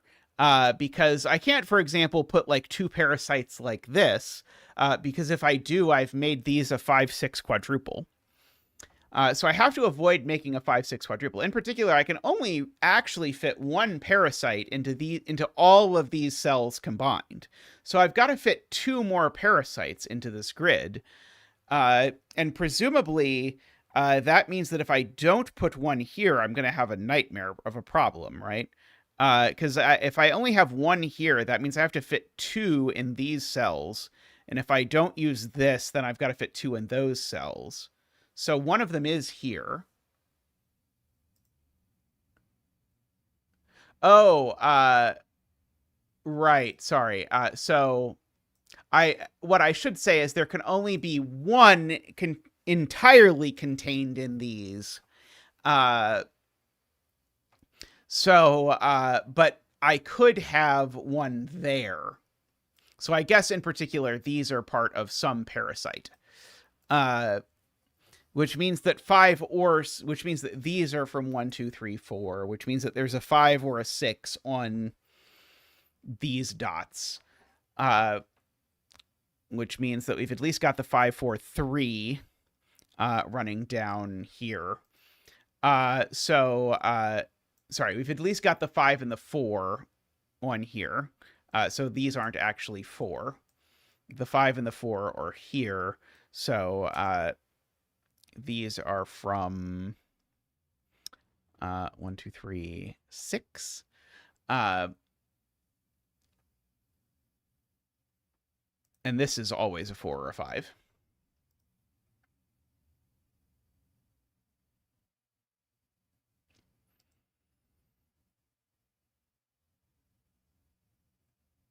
Right. And also, right, because this parasite is here or here, and then regardless, I have a parasite living across these is a good point, because this is either going to go here or go here. And so these are from 1, 2, 3, 4, which means these two cells are a 5, 6 pair for the column. So that is cool. So one of these is 5 or 6, which means that's not a parasite, funnily enough. Because if this was a parasite, the 5, 6 here would, by sudoku, be placed in the 5, 6. Which means that's not parasite either.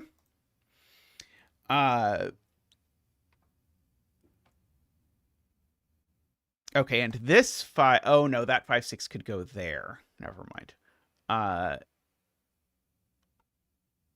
Okay, there is a 5, 6 in one of these two cells. Let's see.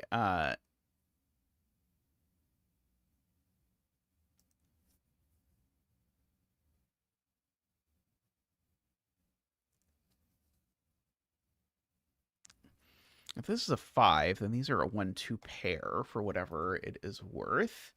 Well, but the left clue only has one, or the left grid only has one clue.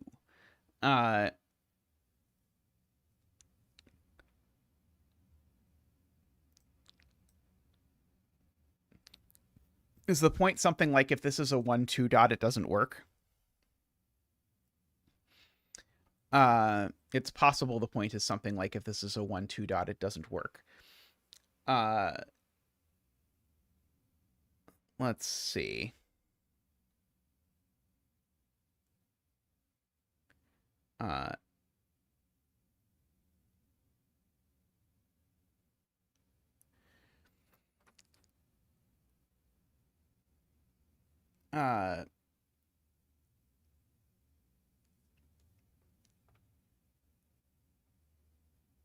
Yeah, 2 only goes next to 4.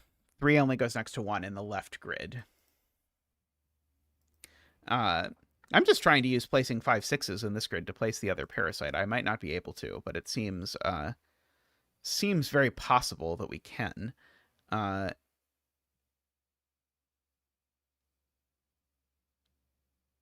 Right. One of these two is a 5, 6.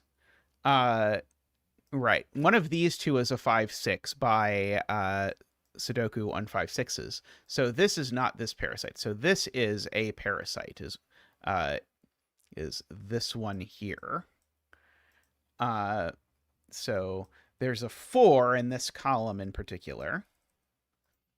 And these are a 5, 6 pair. And the 4 definitely goes next to a 6, for what it's worth. These are from 1, 2, 3, 4 for what it's worth. And And these two 5, 6s are the same. Possibly worth mentioning.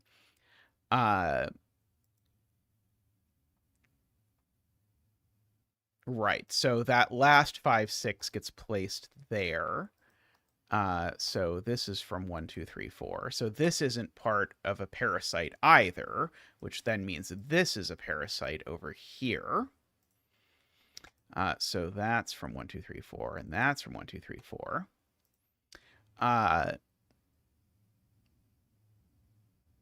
Okay. Seems positive. Okay, and so therefore none of this isn't part of a parasite.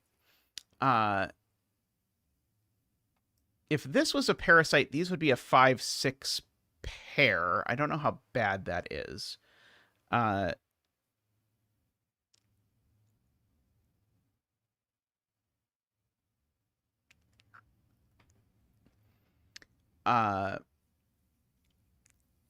Yeah, so one of these rows is 4, 6. And the other is 5 something.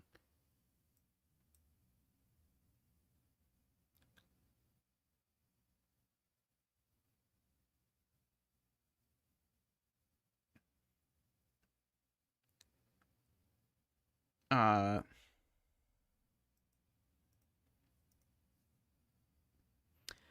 see, I feel like I should be able to decide whether this is 6, 5, 4 or not, but maybe I cannot.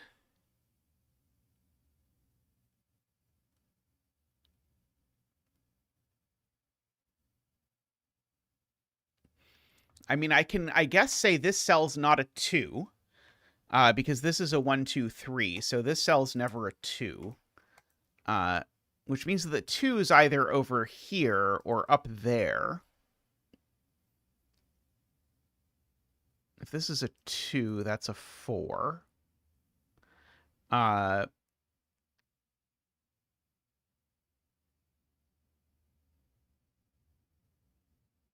would work with the 1, 3 over there. That 1, 2, 3 really feels like the thing we should be looking at.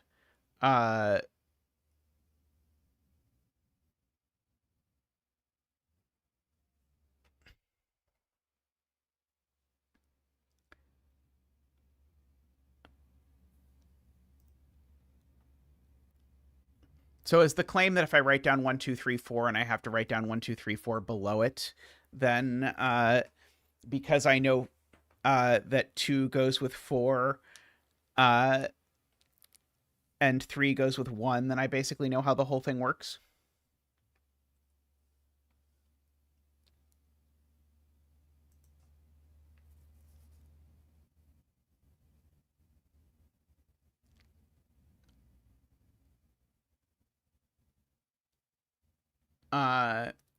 So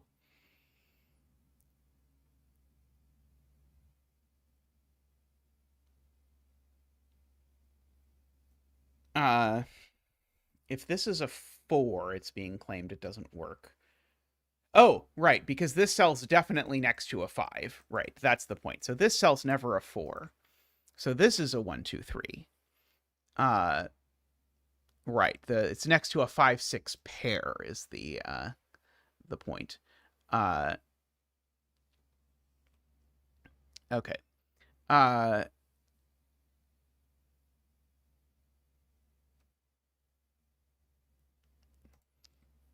Let's see. We can parity color this. Okay, so let's make our parities purple and orange.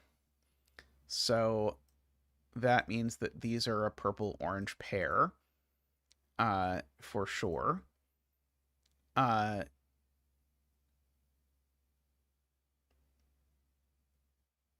Start from the center.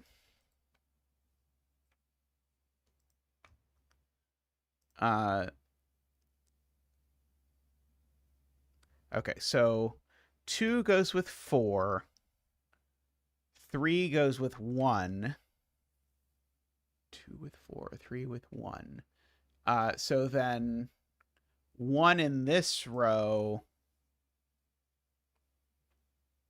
Wait, does that mean 1 in... Okay, I'm just going to write this in. 1, 2, 3, 4. The thing I know is 2 goes with 4, 3 goes with 1. Okay, and so now this has got to go with 2 or 3, but 2 doesn't work. So that's a 3, and that's a 2. Okay. So yeah, so the point is the border preserves parity, as chat has seen. Okay, so these two are the same parity. And so because these two are different parities, these are the other parity. And now these are certainly orange, and these are certainly purple. And now across the border, we've only already broken it if I keep hitting the wrong button. Okay, across the border, we have to preserve parity. I don't know why this is green. These are purple. I don't know why this is green. I'm going to guess these are green too. Probably because I greened them. So these are purple, purple. These are orange, orange. Okay, and so we end up with this kind of pattern.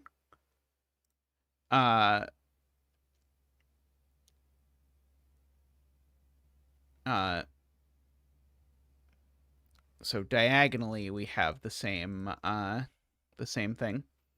Let's see, we can ketchup this, so that's ketchup, ketchup, ketchup, ketchup. Like that.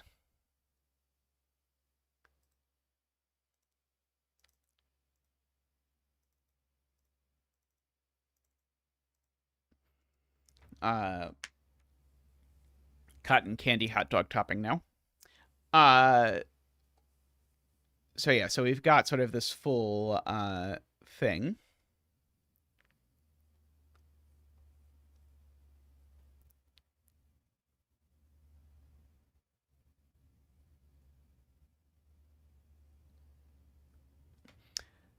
Okay.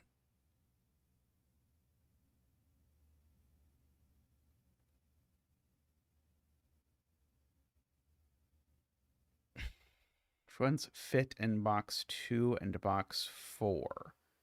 And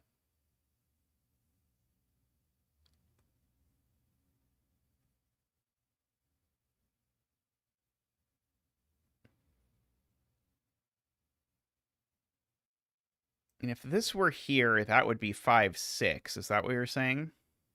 That would be a 4. Uh,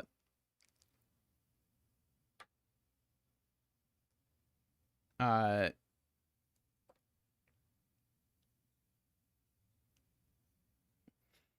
uh, that is true. I can put the symbols in the green box. That's probably a helpful, that is actually a very helpful thing for me to understand what people are talking about. Okay, so this pair needs to be pink X and red circle. And so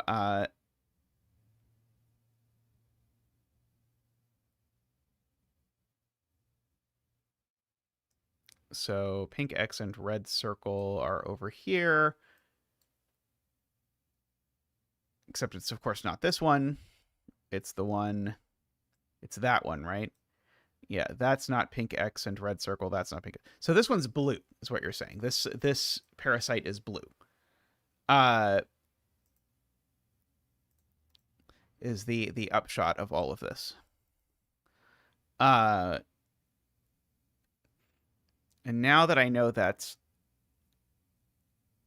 now that I know that these two are both circles, I need these two to both be X's.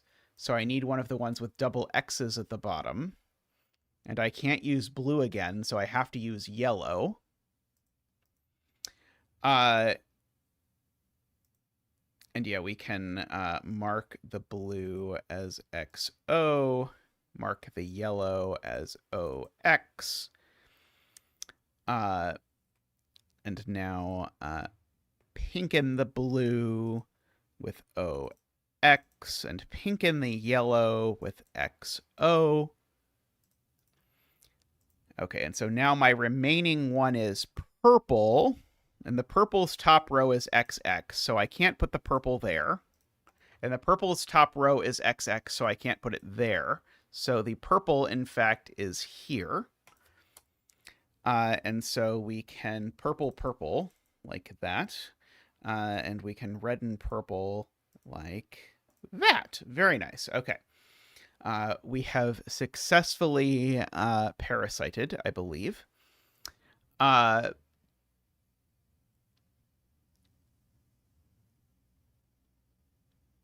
Okay, and so we can commence further silliness with coloring.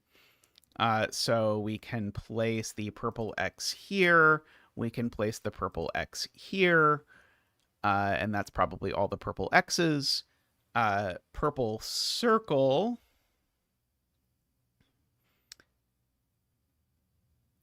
is in one of those two places, I presume. Yeah, that one I can't quite do as well. Let's see. Red X I can certainly place there. And red X I can in fact place here. So this one's not actually a 6. So that actually means there is a 6 on the dots. So that means that's a 5, and these are a 4-6 pair by the column. Okay.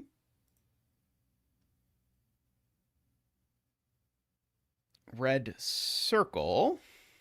Yeah, we can do a digit dance for that. Boop boop ba-doop. Whoa. Boop boop ba-doop. Whoa. Ba-doop boop boop boop boop boop boop boop. I choose to think the reason so many setters have 5 as the first digit in their Sudoku puzzles is that setters believe that the 5 dance is the cutest. Okay, so that is a 6, and that's a 5. So that's a 6, and that's a 5. So that's a 6. Okay, 5 does not go next to 4, so that's the 4.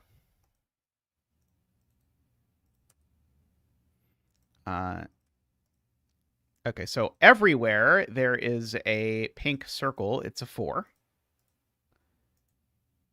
In all the places. Okay, which makes pink X 2 in all the places.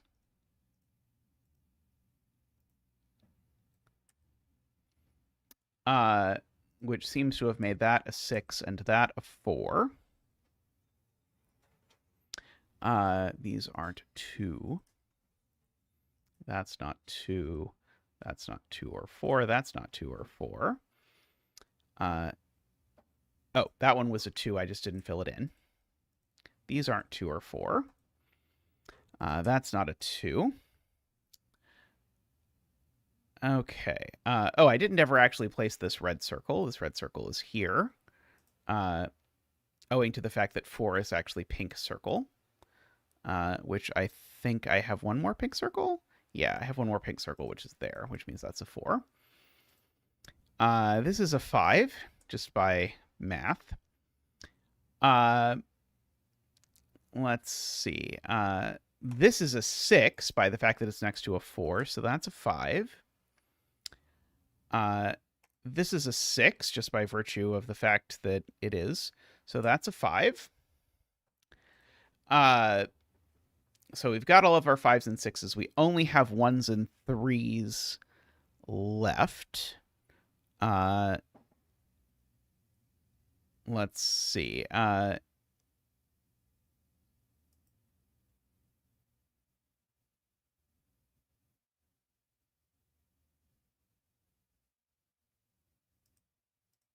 It's 1 or 3. Oh, I see.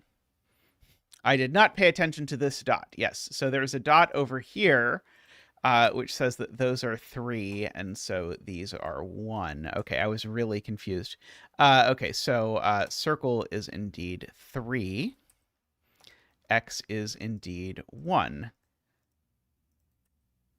Oops. X is indeed 1. I should only highlight one of them, though, because I missed a couple circles. Very nice. I liked that a lot. Also, it was faster than the previous puzzle. I don't know if you noticed. But very cool puzzle. I liked that. I tend to love multi-grid nonsense puzzles. I wonder if you're doomed, no matter what, to end up with this sort of windmill pattern of what the 4 grids end up looking like. But very cool puzzle. I like this idea a lot. I wonder if you could do a 6x6 and a 9x9 version of this. Alrighty, but that's going to be it for today's stream. But thank you for hanging out. Again, reminder, I'm streaming on Tuesdays now, so I'll be streaming at the same time on Tuesday. So I hope to see you then. Thank you so much to everyone for hanging out. Thank you to all of you who support the stream. It means a lot to us. If you want to support the stream, you can always do that by clicking the $ anywhere except on Apple, because Apple hates me. But even though I have an iPhone, you'd think they would like me, but apparently not. But anyway, thank you to everyone who does that. If you would do that, thank you. All else fails, giving the stream a thumbs up is free and greatly appreciated. So thank you all who do that. Thank you for hanging out with me, even though Mark and Simon apparently were streaming today, which I did not realize. And last but not least, thank you to the Turbines, Daniel, David, Franco, Nell, Nordy, Plonktime, and DDX. Thank you so much for hanging out. I look forward to seeing you on the next Zeta Does U-Bahn stream, coming soon. Bye for now.